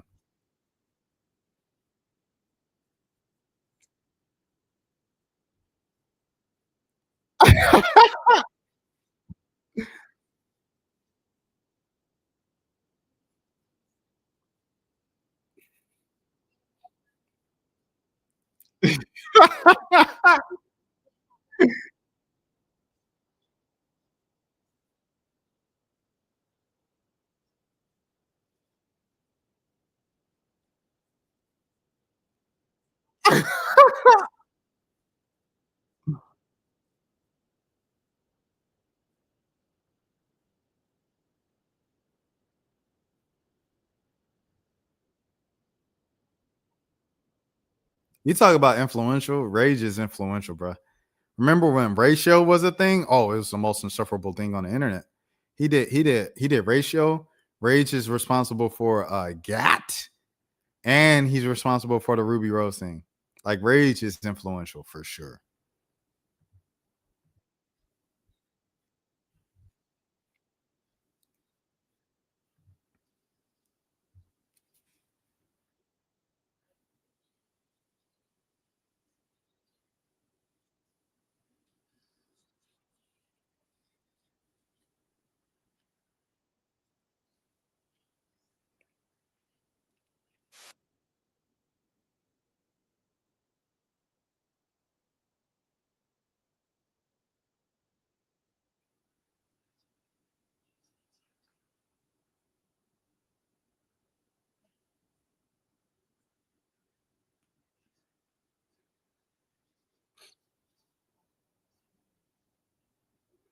Oh, she said she don't want to pick her up because she's 17 minutes away. Is crazy.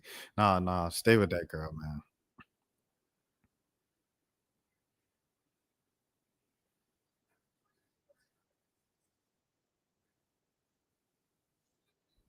Yeah, Uber ain't nothing but like by about $30, something like that. But goodness gracious, man. L friend, we'll drive an hour to pick up my girls. This generation is a disgrace. An hour is a stretch, especially late at night, but 17 minutes for your friend that needs a ride. Yeah, go ahead. Injured his eye. Oh yeah, I remember that. When he injured his eye. Yana's so demanding. You're not all that bookie. What you mean she's so demanding? She want the girl to be safe? What are you talking about? This ain't even hate. This is just pure envy facts. Demanding because she chose to take action and help someone. What do y'all want me? What do y'all be talking about on this app? Do they have a blue check mark? Yeah, he got a blue. Yeah, he is rage baiting. Not related, but you have noticed people with no means of going home at parties be wilding more than others. That's a fact. But I mean, regardless, like if she didn't have the means or whatever, like she still deserved to get home safely. You know what I mean? Her age is crazy. What? Y'all is wild, bro. Y'all is wild on the internet, bro. I ain't gonna lie. Y'all wild. Next scene next, bro. W. Cannell and Yana for waiting for her. Yana, meanwhile, she reacts to the rumors.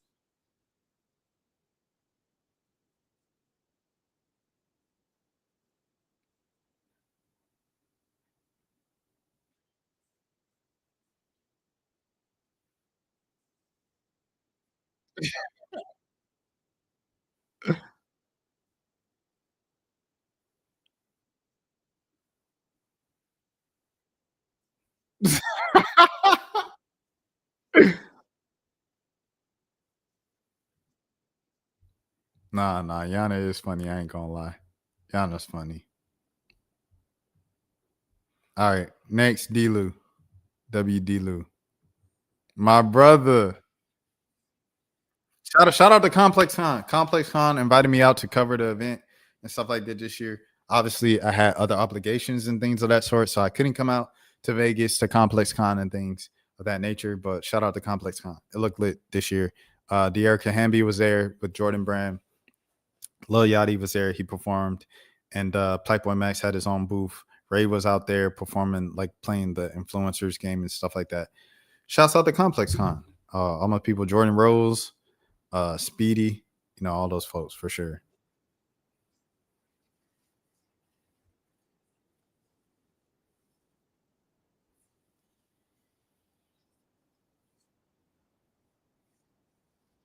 Oh, why did she say that?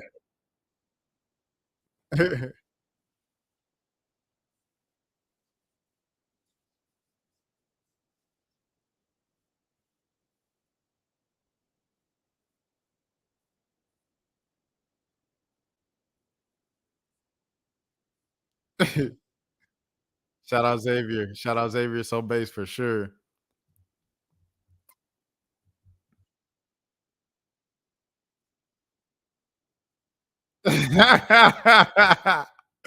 WD Lou, man, friend of the channel for sure.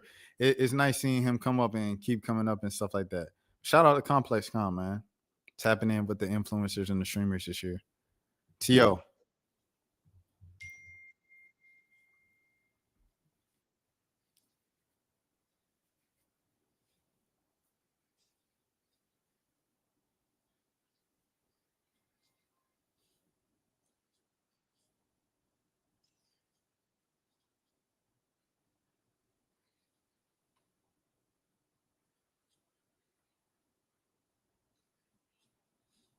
Dang.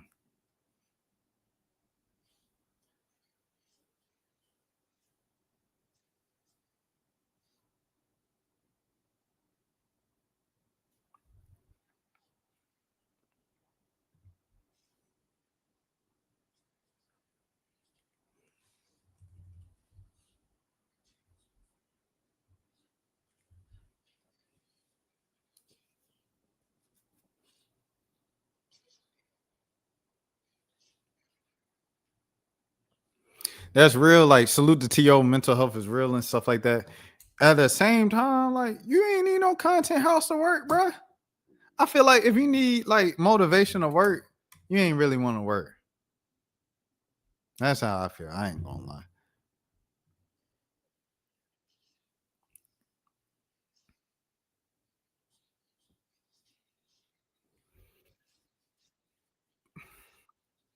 No, that's a fact though. That's a fact though. Excuse me.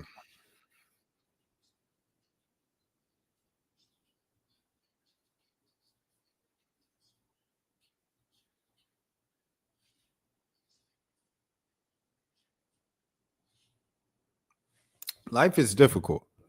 And when life gets difficult, a lot of people want to take breaks and not even do stuff because you're not in the right frame of mind and stuff like that. I started this streaming thing for 235 days in a row now. I started it earlier this year during Lent and stuff like that. But it was like fresh a month after. I don't even know if I want to like say all this, but I mean, like I've said it before, but I'll keep saying it too. But it started like probably like a month after, like, it was one of my lowest paying months on YouTube. And the reason why is because I stopped uploading. I stopped doing everything. And it was because I lost my uncle. I lost my uncle in February. It hit me really hard because I was the second uncle I lost. We lost his twin, my other uncle, like 6 months prior. So it was like, back to back. And this one was a bit more unexpected. And the decline of his health happened in like the span of like 2-3 weeks, to where he was first in the hospital to when he, passed away and stuff. And it was really hard on me. And it's still hard on me. Like, I don't even like talking about it, acknowledging it, because, I get emotional about it. So I get it when life happens and things of that sort. The thing is, you got to keep going, bro. It's a part of adulthood. Like, adulthood is really tough. You got to keep going. You got to push through it, and you got to keep working. You know what I'm saying? So everything that T.O. said he went through, it makes sense and stuff why he stopped. But at the same time, you can't stop that long. You know, bills gonna still be due on the first. Light bills still got to get paid. Food still got to get put on the table at the end of the day. You know what I'm saying? So, yeah, I say that. And I say that now going into the second biggest story. The first big story was the Zoe and Nina thing. And this is the second one. It's the Emiru thing. Now, okay, I don't watch Emiru or Miss Kiff, so I don't know these jokers. I've heard of Miss Kiff and I've heard of Emiru, but I don't watch them. So let's go into it.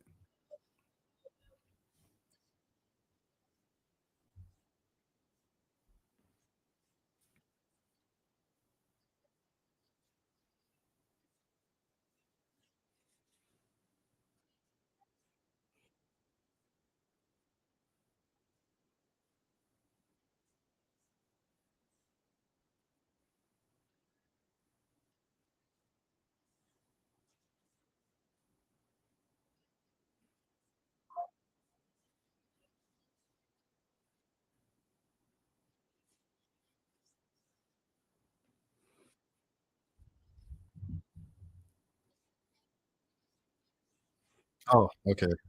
All right, so that's how she opened it up. Um, yeah.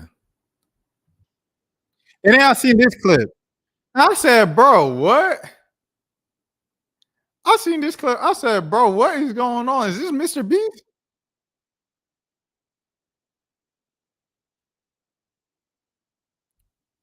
I seen this. I said, bro, what?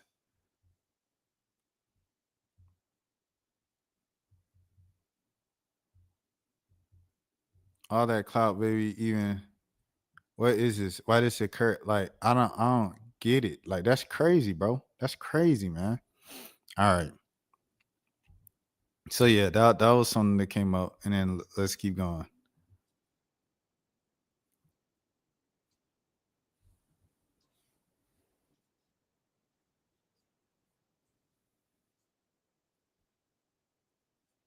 I do use the restroom. Get back. Oh. Good.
I don't know what he said. I don't know what was said.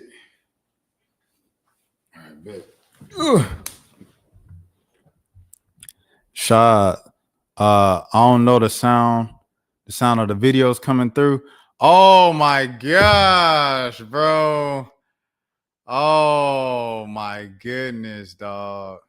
I appreciate you for letting me know. Oh, how long has that been going on? Because I see it's off. The sound is off. It's not working. Oh my gosh, bro. Jeez Louise, man.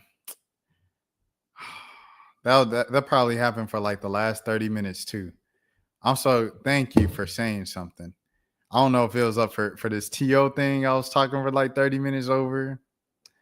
All right, we're just gonna start from the beginning of Emiru then. Sexual assault and threats of blackmail that Ms. Kiff has done towards me, and some of these issues which are still ongoing. For the entirety of this year, I have attempted to separate myself from him and not talk about him at all, and not talk about this issue. And I just not make appreciate it though, Leak. public thing. I always tried my best to keep this to myself, but like I said, I feel like it's gone to the point, which I'll explain later, that I feel like it just has to be done. So that was from Emiru yesterday. So with that, people just started posting old clips, and I'm like, how the heck did this happen? That's insane. So now here's Miss Kiff's first response. First time I felt love for a girl, and I thought I'd want it to never let it go. The first year of our relationship, we almost had no fights. We started to date officially in January of 2022, and up until my cancellation, everything was perfect. She brushed over that I threw water bottles or my phone near her, but that wasn't during fights. I want to make that very clear. It would be me throwing my phone on my bed when I brushed my teeth. She did tell me she got a bruise from it, and I stopped. That's all that happened. I will throw you and show you an example, chat. This man said, I'll show you. Bro, the chat is wilding too. This is crazy. Right here, look at me. I would throw my phone on the bed. But why would you throw your phone on the bed if you know the girl's sitting on the bed? That's just like basic common sense. Why would you do that? I would just lob it over because I was going to bed. So, but why would you do that? That's it. Bro, I ain't gonna lie. I and might when be cooked. Yeah, man, for the last probably hour, I probably had no sound. Oh my gosh. That's the whole thing. I didn't throw it at her. I want to make that very clear. I never threw it at her. I never hit her. And she even said in her situation that she bruises easily. She brushed over that I threw water bottles with her on my phone near her, but that wasn't during our fights. It would be throwing my phone on my bed when I brushed my teeth. She did tell me she got bruises from it, and I stopped. That's all that happened. That man reading his statement. He making sure he stayed to the statement. I know that's right. Let me see. Next clip. Now that we have sound. Yeah, to write down everything we wanted on paper. I'm going to let everyone know that what I'm about to say is very true. This is exactly what happened, and she cannot argue this. One day, after staying over Emiru's house, Emiru made me breakfast, and she wrote down everything she wanted. She wrote she wants me to move closer to her. She wrote that she wants me to marry her, and she wants kids with me in the next 5 years. And I just looked at this letter that I was staring in front of me, and I just handed her back the paper. She began to cry, and I told her, I'm sorry, I just can't do this anymore. I knew we were just beyond the point of toxicity in the relationship, that our trust had completely died, and that we had so many issues that I couldn't deal with it, and I was not mentally well. I walked away. I went to her door, and as I opened it, the last words I ever heard her say is, "Don't go. I love you." Idea to write. You ugly, bro. I don't know what the heck going on. I'm not gonna lie. I'm sorry if y'all was looking for some critique. Perfect Maybe with my someone language. who watches these two, but this is me blindly like looking at this. I have no context. I don't know who they are, but yeah. Or tone throughout this entire relationship. I know I wasn't, and I was aggressive at times. In regards to being controlling, I told her many things. I told her to dress older, to stop wearing pajamas, to stop talking about stalkers and schizos as a whole, stop talking about past relationships, and yes, I didn't want her to travel without me. I also said that I didn't want her to hang out with specific people. This is because I didn't want her to get hurt. I didn't want Emmy to get assaulted. I didn't want some man to do something to her when I'm not there, and I wanted to keep her safe. And I know with how my mental was and who I was back then that I didn't do everything right. I know I could have done better, and I'm sorry. I know I was controlling and I should have just ended the fucking relationship, but I was so confused as a person. And I'm sorry I did it. I'm sorry things got to this fucking point. Oh my goodness. Save the waterworks, gang. The last 9 months of this relationship, things got extremely fucking toxic. I told her to move out. She didn't move out on her own. I told her to move out because I wanted space, but she still wanted me around at all times. She would get upset if we didn't sleep together or if we weren't around. She always wanted me to drive over to her house, but I never wanted to because I wanted to be alone. And that increased our fights. But the stalkers continued, and I got even more stressed. Let me see what the next one is. Let me see what this is. Raid, and I'm like, what does that mean? And then I check my Discord messages, and he's messaging me. He's saying like, Emmy, you know, I'm gonna kill myself. I waited, or I'm gonna KMS. I waited so long for this, etc. And basically, he was upset because I had higher viewership than him. That's literally it. I had higher viewership than him, and like I said, this is during an event, so there were drops. Like everyone knows when there's drops, like it's not even fucking real. But yeah, he starts messaging me. He's really upset. I tried to tell him, I was like, bro, you should come back and play. Everyone's having fun. Everyone's like wondering where you are. But yeah, he ended his stream. And then I'm still live, you know, trying to act like nothing's wrong. And that happened. Oh, she said it on emoji only. I get it.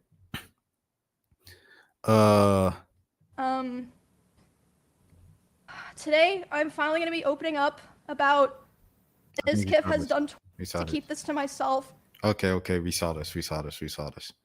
Sickening to see why not be happy for your girlfriend doing well. Unofficial Ms. Raid. Like Brody said, it sounded like a toxic situation for the both of them. I'm not gonna lie. Okay, so then it continued. People are throwing up old clips.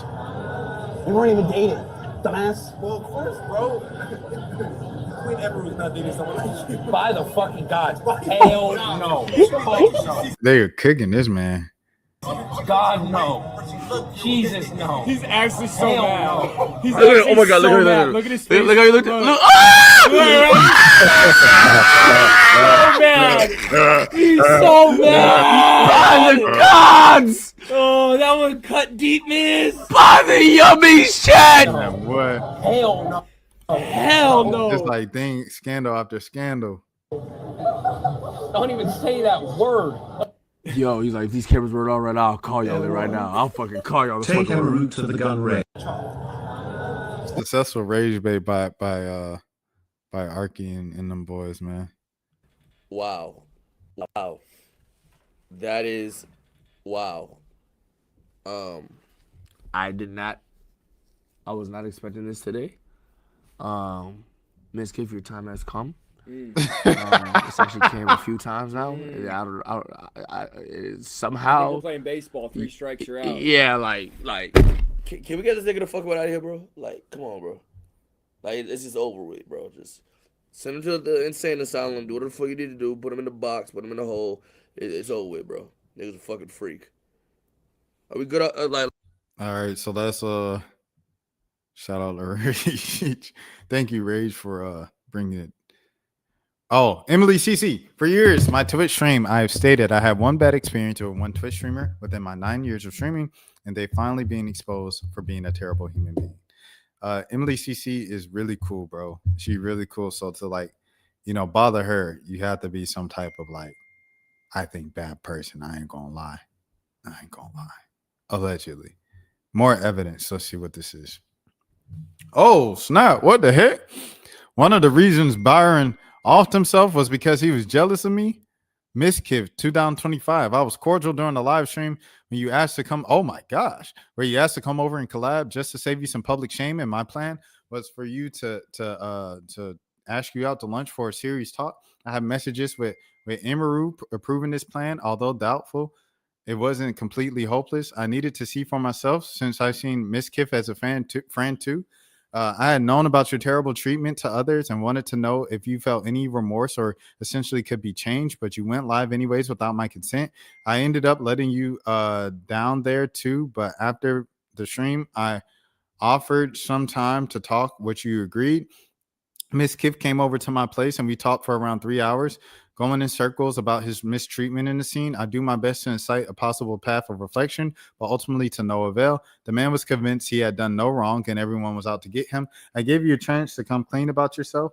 Now you looking like a victim. Bring it back, just to see if there was any humanity left in you, and you effed it up so hard. The one statement that broke all hope for you, not realizing that I become close to Byron.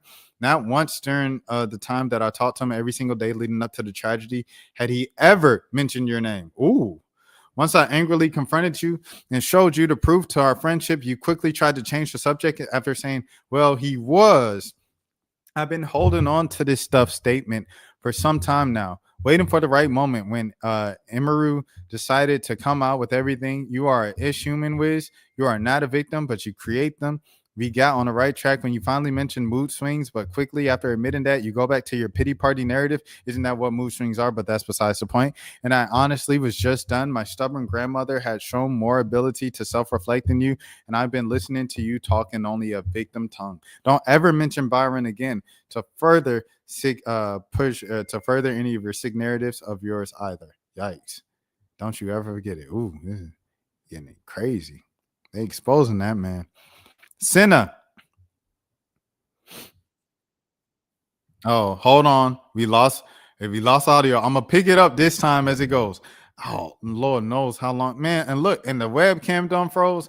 That means it's time to end stream. When the webcam start to freeze, everything overstimulated. It's time to end stream. The take at the end of the day is, this is a great response and all. I wish that the mismanage our communications about the incident would have been fixed instead of them saying that they arrested the guy when they didn't. Because they didn't, and it's on camera.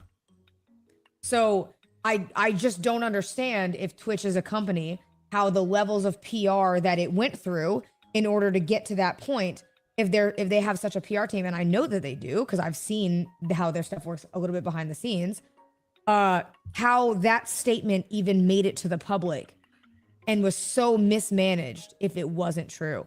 And to be honest with you, I don't even know if that's Dan that made the call. I have no idea. I don't know who made the call in the company, but I've been very vocal for a while now about like how I feel about Twitch is like, and how it is managed from the inside, for a while. So I don't think that's anything new. Like, people know how I feel about the app. They know about all this, but I don't know who made that call. It's just a dumb call. And that's not addressed in here, what it looks like. So it is what it is. To be honest with you, I think the damage has been done. I do. Like, bro, DreamCon's about to be crazy this year. People are be fiending for a convention. Let me tell y'all, DreamCon is very fun.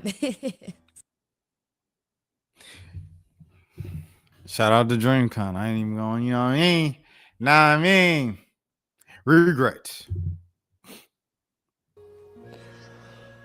I don't know, but and so it always was bad vibes. I mean, he said there's always bad vibes. Hey, man. Hypocritical person ever. His political fucking mindset doesn't even make sense. He has a $5 million fucking crib, okay? He drives a sports car. Son, why don't you donate all the money that you make outside of what your expenses are to your community? No, you won't, because your community is stupid as fuck. And also, I want to say one thing. I ain't gonna lie, bro. Y'all know how I feel about Aiden and his whole heel turn and stuff like that. Aiden's still funny, bro. This is hilarious, bro. For Miss Kiff and fucking Hassan, for all you guys saying my audience is too young to vote, listen, bro. My audience is young, yes, but a lot of these people could vote my chat. And Miss Kiff, this man got on a MAGA hat while he making a point. Act like your audience is not full of a bunch of fucking weirdos too. Didn't you get caught doing some crazy shit, bro? Same with you, Hassan. You probably got some crazy shit in the closet, bro. You got some crazy skeletons in the closet, bro. I know for a fact you do. It's crazy because the past week, Hassan got exposed for having a shot collar on his dog, and this with Miss Kiff. Crazy. Right? Chat, I'm not joking, bro. His dad was filthy rich. His dad is filthy fucking rich. Get off my But then this aged poorly for Aiden with the MAGA hat on. community's dick. Y'all are mad. Hassan, you've been in politics for 15 years. You can't get a president stream. You can't get a stream from a candidate. You can't. You know why? Because nobody fucking likes you. Chat, I'm just speaking facts. I don't even do politics and I got a stream with the president. Ha! He's mad. I'm sorry. What's he gonna fucking say? Alright, what's he gonna say? You show porn and your fucking viewers. Like, bro, like, oh my god, you guys say the same shit. Bro, I can't wait. Bro, and I put this on God Chat and y'all know what the fuck I'm talking about. All these streamers that got the most to say, there's always something that fucking leaks about them. Hassan, I literally can't wait for your shit to leak. I just know you're a weirdo. Everyone's gonna come back to this clip. It happened to Dr. Disrespect. It happened to Miss Keke. It happens to all these guys, bro. All y'all are fucking weird as fuck. Me, when I fuck up, me, when I do some weird shit, bro, guess what? It comes out right away. Motherfuckers know who I am. I got. He said, when I do, hey, I'm a weirdo too. But when my, hey, that's a crazy statement. Nothing to hide, bro. My own community, like they know. They've seen everything, bro. And I'm not, bro. It's called growing. It's called growing. All right, it's called growing. That's it. It's called growing. I'm a mature man. You know what I'm saying? I don't really do too much shit and all that stuff. But yeah, Hassan, wasn't your own fucking fan, your own viewer wearing your merch, and they were caught being a pedo? What did you say to that, bro? I didn't even fucking hear what you had to say about that. And bro, Hassan, you should go work a real 9 to 5 and go see how hard it is, bro, because you clearly don't know. Dang. He talking that talk. I ain't gonna lie. He talking that talk. Next, man. Speed says himself. That's my first time, me and Speed. Speed is a good fucking dude. I'm not gonna lie. And I'm not gonna lie, it's so crazy how talented he is, bro. Like, as hyperactive Speed is on stream, off camera, he just mad chill. And Speed is not a glazer. He not dick riding nobody. If Speed don't really fuck with you, he's not giving you that energy. He's not gonna make you feel like he's a welcoming person. You feel what I'm saying? Like, so if Speed is dapping you up, he laughing, he giving you a conversation, that means he really fuck with you. Because I'm not gonna lie, I seen Speed is just dap niggas up and keep it pushing. No cap. Speed is just dap niggas up and keep it pushing. That nigga's a young, he young, you feel what I'm saying? But he a real nigga, I ain't gonna lie. He not doing all the smiling, all the fake conversations, nah. If he converses with you, he fuck with you. If he converses with you, that shit is real. It's meaningful. Besides that, he not on that. And we was, and I ain't gonna lie, it was, I met Speed at the game. Then after that, we went to the, we had one out. I met Speed at the game and then we had one out. We all was vibing. We had a good time. Everybody was tripping out. You feel what I'm saying? Like, it was a vibe. You feel what I'm saying? So W Speed, I fuck with Speed. Shout out Speed. Tomorrow or what? Bruh. I don't think Speed likes me, gang. I'm not streaming with Speed. Why do you think he's gonna stream with Speed tomorrow? I'll be upset if Speed didn't like me either. Like, I'm sorry if you don't say Kai, you just don't really fuck with Kai. He's done too much. Oh, this is where it started. Okay. Yeah. Is streamer of the year is not that simple, bro. It is not that simple at all. Oh, Silky, he streamed Mafia-thon and fucking Streamer University. Shut the fuck up. Nobody had. Nah, speed different, bro. That's a good pick, right? That's Kai is different too, but Speed my streamer of the year. It's actually like excellent polls. Bro, nobody had anything this year bigger than Mafia-thon. Nobody had anything this year bigger than Streamer University. Kai has the 2 biggest stream events this year. I don't think. Shut the fuck up about your opinion, gang. I don't think this guy plays Minecraft anymore. But I'm retarded saying any of that. Sparkles or Jacksepticeye? He put himself. Y'all just don't like the name. I don't give a fuck what other name you type in, gang. Like, it is what it is, bro. He said, I don't care what other name you type in. Y'all can't say it's not even close. Y'all can't say that. Y'all can't say that, bro. Speed toured the whole America and shut down every city he went to. After he shut down Europe, bro. Speed different, bro. Speed different, bro. Why dudes acting like liking and voting for one means beef with the other? Mafia-thon was just a bunch of celebrities and companies donating. Plus, I don't think Kai's done anything different since last year. Streamer University. Yeah. Let me see. Streamer University. I promise you, Speed in China and his USA tour was bigger. Yeah, I ain't gonna lie. I go with that. and Ronaldo, bro. The biggest in the world, bro. Like LeBron big for sure. But like Ronaldo might be bigger than LeBron in the world. Not in America. In America, LeBron bigger than Ronaldo. But in the world, I think I think it's bro. And there's Tyler talking about it. Okay, so there it is. Speed knows no one is real. He came in it young. So did Kai. No ego. Can't be mad at it. Oh yeah. Okay. Next one.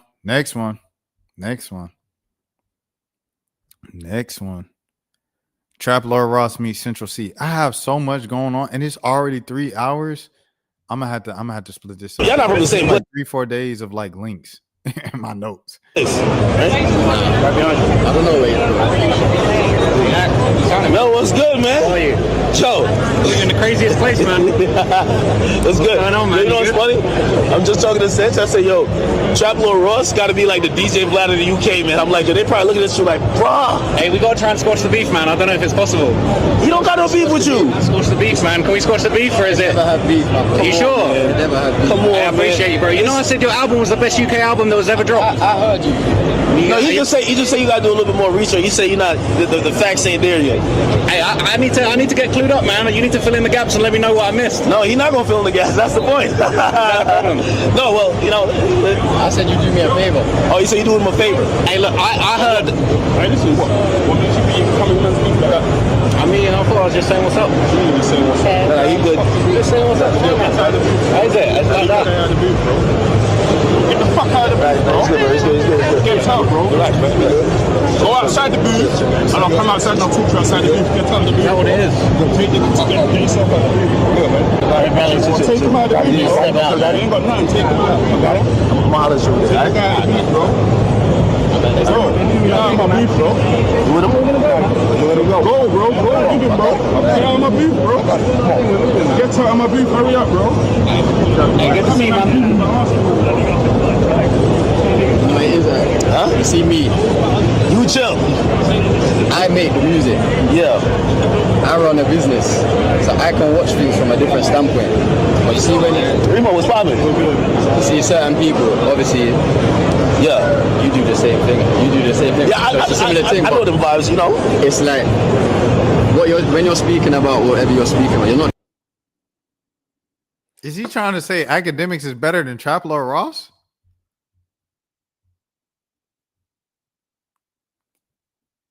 Same monster, different beast. Ain't that the word? Rest in peace, Kobe. What? Y'all not from the same place, right? Shots at C for a while. What did he say? Well, I don't really watch that much Trap Lord Ross, I guess. I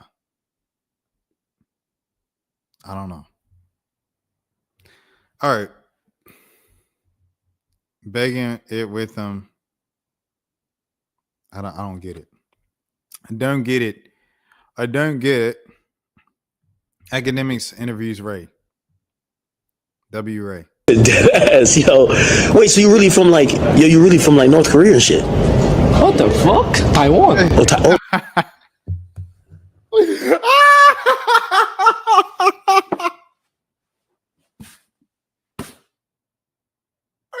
No, Ray is hilarious, bro.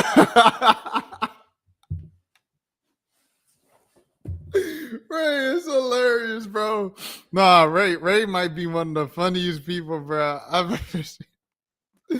Ray, bro, is hilarious. Ray and Total, they both hilarious. And we're kind of funny. They all like mad funny, but Ray is hilarious, bro. Oh shit! They no country called Taiwan. That shit is, bro. Bro, that is like basically like I'm asking you. You from Africa? I am. Oh shit! Not from Jamaica. I'm from. No, but it's the same thing. We all came. Come on, man. Oh, you're out Jamaica. Yo, nah, Asian niggas do. Wait, ain't Taiwan owned by China? Hell no. Yo, they told me you were supposed to go to the military, nigga. We used to own China. Taiwan used to own China? Yes. Bro, stop it, bro. I put it on all of your life. Put it on yours. Alright, I'm putting on mine. Taiwan used to own China? Yep. Nigga, that's like saying O Block owns Chicago. Like, what are you talking about? It's like, yeah, see? Wait, Taiwan really? You need to do your history. I gotta do the history. Y'all heard they were trying to send you to the military. What happened? Yo, that's crazy, yo. This nigga quit the military to stream. I was in the military. You shoot some niggas or no? 2. 2? Yeah, I got some bodies. Damn, they died? You know that? That's fire. Yeah. What you like better, like shoot niggas or like streaming? Streaming. Damn. How about you? You like streaming? I'm not gonna lie. This is what I'm saying. With the whole thing, like, what was it, like 2 hours ago at this point? 2 hours ago with the whole Keke Palmer thing and stuff like that. We have to criticize the art and the people that we platform, bro. Because if we don't, then they just think it's acceptable. Just to be honest, bro. This is not acceptable. This is not acceptable, bro. I'm not gonna lie. I'm gonna go to the next one. This was entertaining and stuff. The first part especially, but like as it kept going on, it was just like kind of ignorance, bro. You know what I'm saying? And shout out to Act. Like, even though I don't agree with him all the time and stuff like that, like his work ethic and everything and his method is something, a model that I followed and stuff like that. So shout out to Act for that. But at the same time, bro, it's so ignorant, bro. It's extremely ignorant. Neon on mental health. I met this girl at this Skrilla concert a few days ago on stream. She took a picture of me, and I saw all these headlines saying that she committed suicide. So RIP's in the chat for her. She was 19 years old, bro. It's crazy, bro. I think she was getting a lot of hate or something, and then she literally, like, I just saw her. I saw the clip. She was taking a picture of me on camera like 3-4 days ago. I can just take a selfie. Hey, can you stand my friend Alex real quick? What's good, Alex? It's crazy, bro. RIP's in the chat for her, bro. Prayers for her and her family. It's terrible, bro. She was a big TikToker too, like really big. So it's crazy, bro.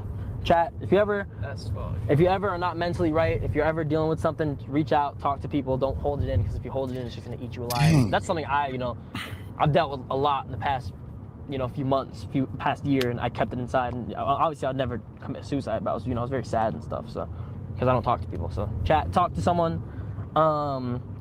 It's very important, bro. That's sad. I ain't gonna lie. That's mad sad. Rest in peace to that young woman. Things of that sort. And like he said, mental health is extremely important. Dwight Howard talking to Lacey. I start smoking every 3 days.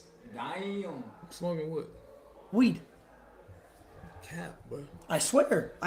You know how Look, they're saying every day, daily, every day. Shout out to Snipe Jones. I know you weren't smoking. Huh? Cause you overweight. People who overweight don't smoke weed. I'm not that overweight. He lost hella weight, y'all. No, you ain't gonna have no. You gonna eat all the time. You gonna be skinny. No. You gonna be skinny as hell if you smoke weed. The reason I quit smoking was because I was eating too much when I would get high. No, tell him.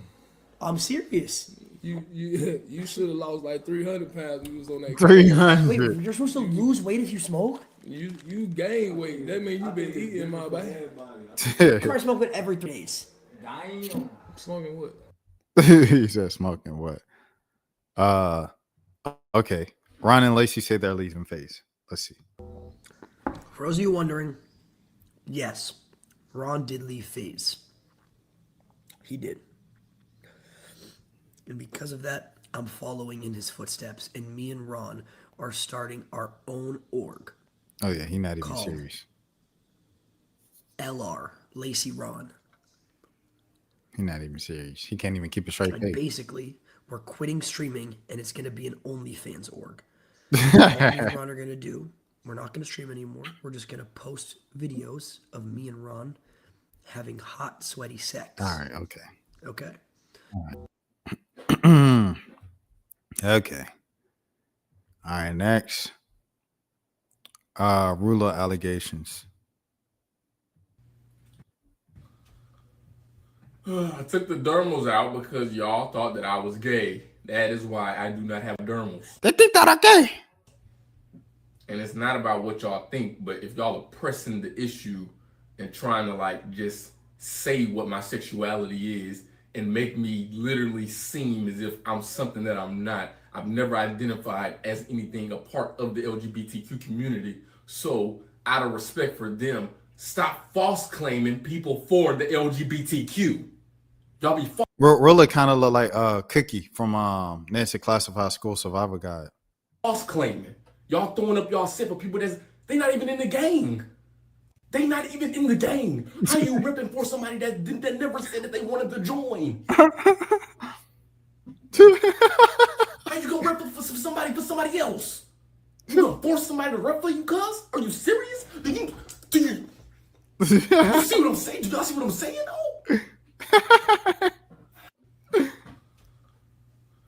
I took the dermals. That's funny. Shout out to Ruler. Cuff him. Like, I can't be mad at you forever. Get me? Yo, what the fuck are you doing?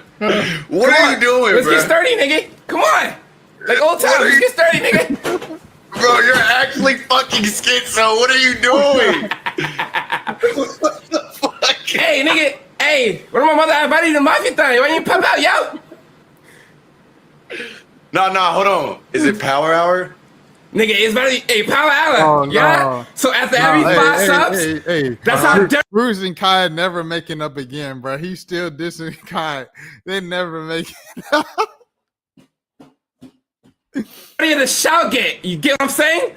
And like, What you mean by getting dirty? What you mean by getting dirty in the shower? Like, what you mean? Listen, each 5 subs, power up the shower. So first, I need 1,000 subs to make the shower turn on. Get me? And then after that, every 100 get this, I get mud thrown on me. And I gotta wash off every time. Bro, man. Shout out to Kai. Kai does need to apologize though to the publicist that he lied on in his back and forth with Aiden before Mafia-thon. You need to apologize to her, Kai. You know, that's a black woman doing her job, business owner, everything like that. She good people. And you put a lie on her to make yourself look better in the beef with Aiden Ross. But shout out to Kai. I'm not even sure if that makes sense, bro. Yeah, them boys never getting back together. So y'all could all the DYK reunion, that's over with, buddy. Seen Chloe Park had a sister. Double date. And she better too. You're her sister. Are you the one I talked to on the phone? Yeah. Okay. Yeah. She's in good hands. Wait, where? Of course. I don't know. You didn't even know his name. Me, I met the sister. I was like, shit, made the wrong decision. Oh shit. That nigga Neil was rattled when he saw his sister in person. He was like, wait, you're her sister? Shit. They do look alike. They do look alike though. Okay. Yeah. She's in good hands. Or the sister finna be in amazing hands. The sister finna be in great hands.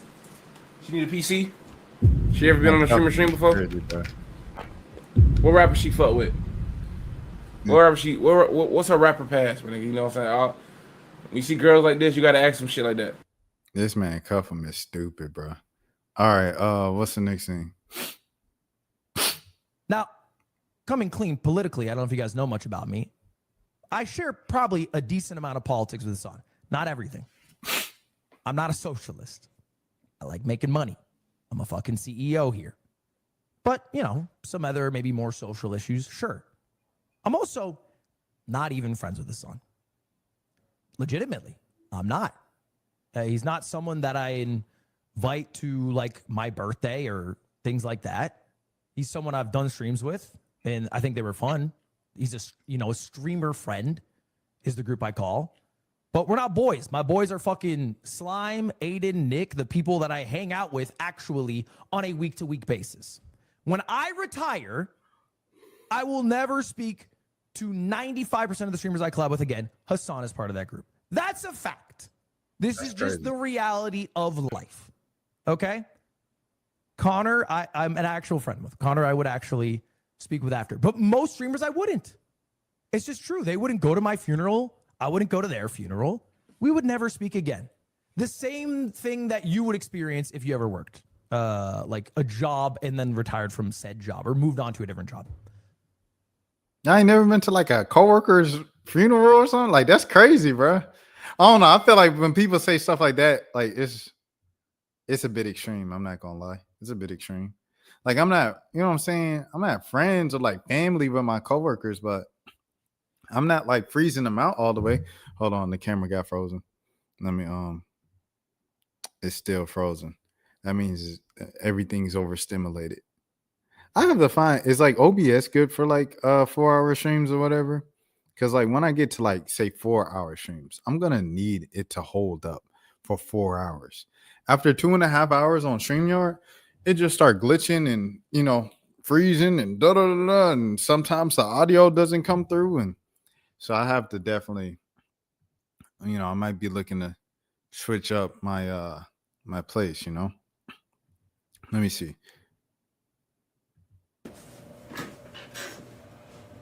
I said,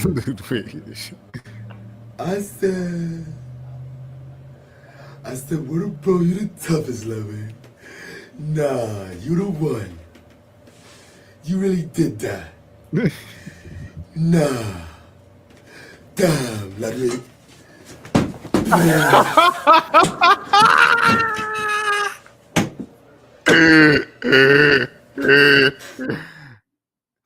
Shout out to Ludwig, bro. All right, next. Bruce explains why he left Kit. Hey, be honest. After I left, why everybody started leaving? Cause you left, nigga. Shit, before you just said it, nigga. Shit, the fuck, nigga. Cause you just said it, nigga. Shit. Nah, but them niggas, hey, cause that whole year, that was the year niggas started playing on my name, bro. They disrespected the fuck out of me, bro. I ain't getting no respect. And why was that? Like, what is he talking? Man, Bruce, save it. Save it, Bruce. Save it, Bruce. Save it, Bruce. Please save it, Bruce. Everybody playing on my name. Bruce, stop it. Stop it, Bruce. Stop it, Bruce. Bro, no respect. So when niggas start playing on you get what you put out. You put out disrespect. You put out all that to people, so people just returned it to you. my name, everybody was on my dick. I'm like, oh, okay.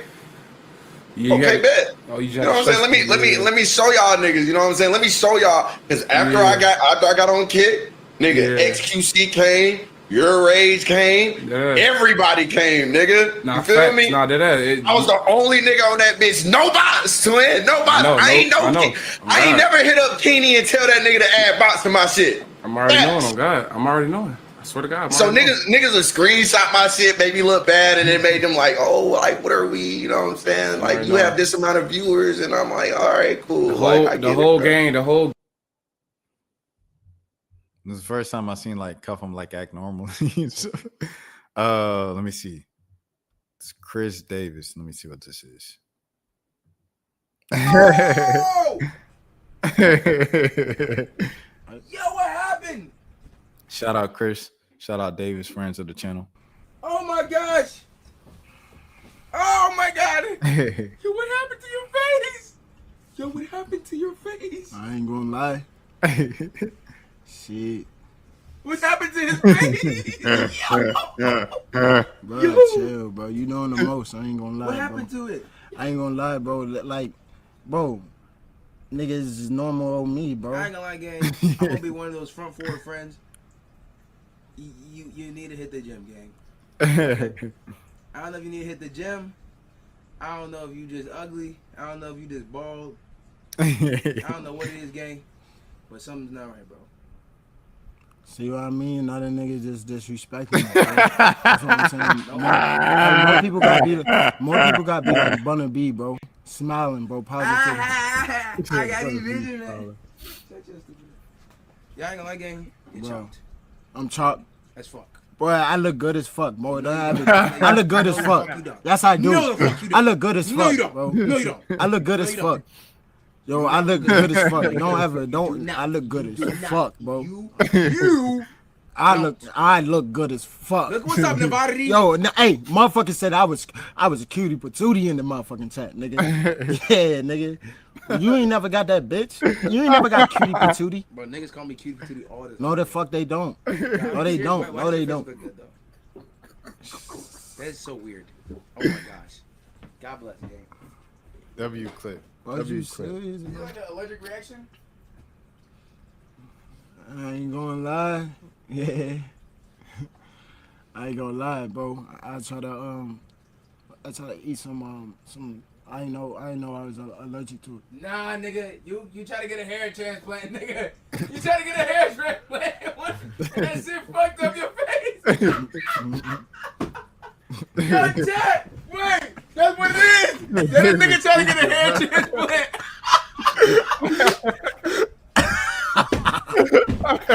Yo, chill, son. You fucking wildin', bro. Fucking wildin', bro. Hey, W. Chris, man. W. Davis. All right, this is the last thing, man. 3.5 hour stream. The thing froze up. The webcam froze up.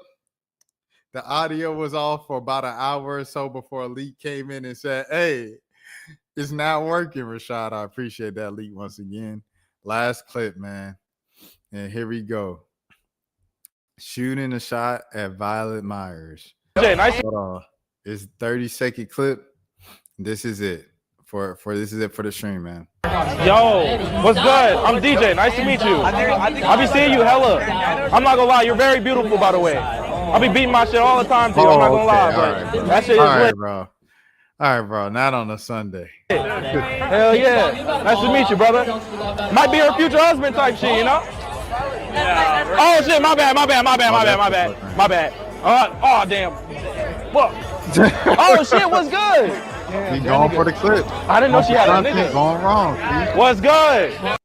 Yo. Just mind your business now. Let me see the caption. That's crazy. He gets upset. Yo, I don't like the way you grab on my girl, bro. All right, bro. Husband back there sitting like, why did her boyfriend just stand there? I mean, what was he gonna say? Is that it? What the fuck? Yeah, I just want to know. Yeah, I'll get a picture. I'll get a picture. This man Nia introduced her. I'm a refugee. You're, huh? Hell yeah. Oh yeah, nice to meet you. Nice to meet you. For sure. If you don't mind, my boy's a huge fan. Nice to meet you. That's funny. That's funny. He won't forget this. That's not his girlfriend. That's just his. All right. All right. Mrs. Stereo Girl. I think it's time to end the stream with that. Everybody have a good day. I appreciate y'all. Enjoy the football, things of that sort, man. You know what I'm saying? Make sure you get your word in. If you ain't get your word in yet, watch the replay, watch somebody's live stream on YouTube, man. Get that word in. It is a Sunday. What else? Is there anything else I want to say? I'm going to try to upload this stream today. We'll see. It's 3.5 hours of footage to edit, but I'm going to try. You guys take care of yourselves. I'll see y'all. I got to go to the grocery store. Then I got work in about 1.5 hours. All right, peace out. Rashad, why anyway. You didn't hit me up? What's up, Rashad? Hey, Rashad. What's up, Rashad? Thank you, Rashad. Brother, I love you, brother. What's up, Rashad? What it do, boy? Hey, Rashad.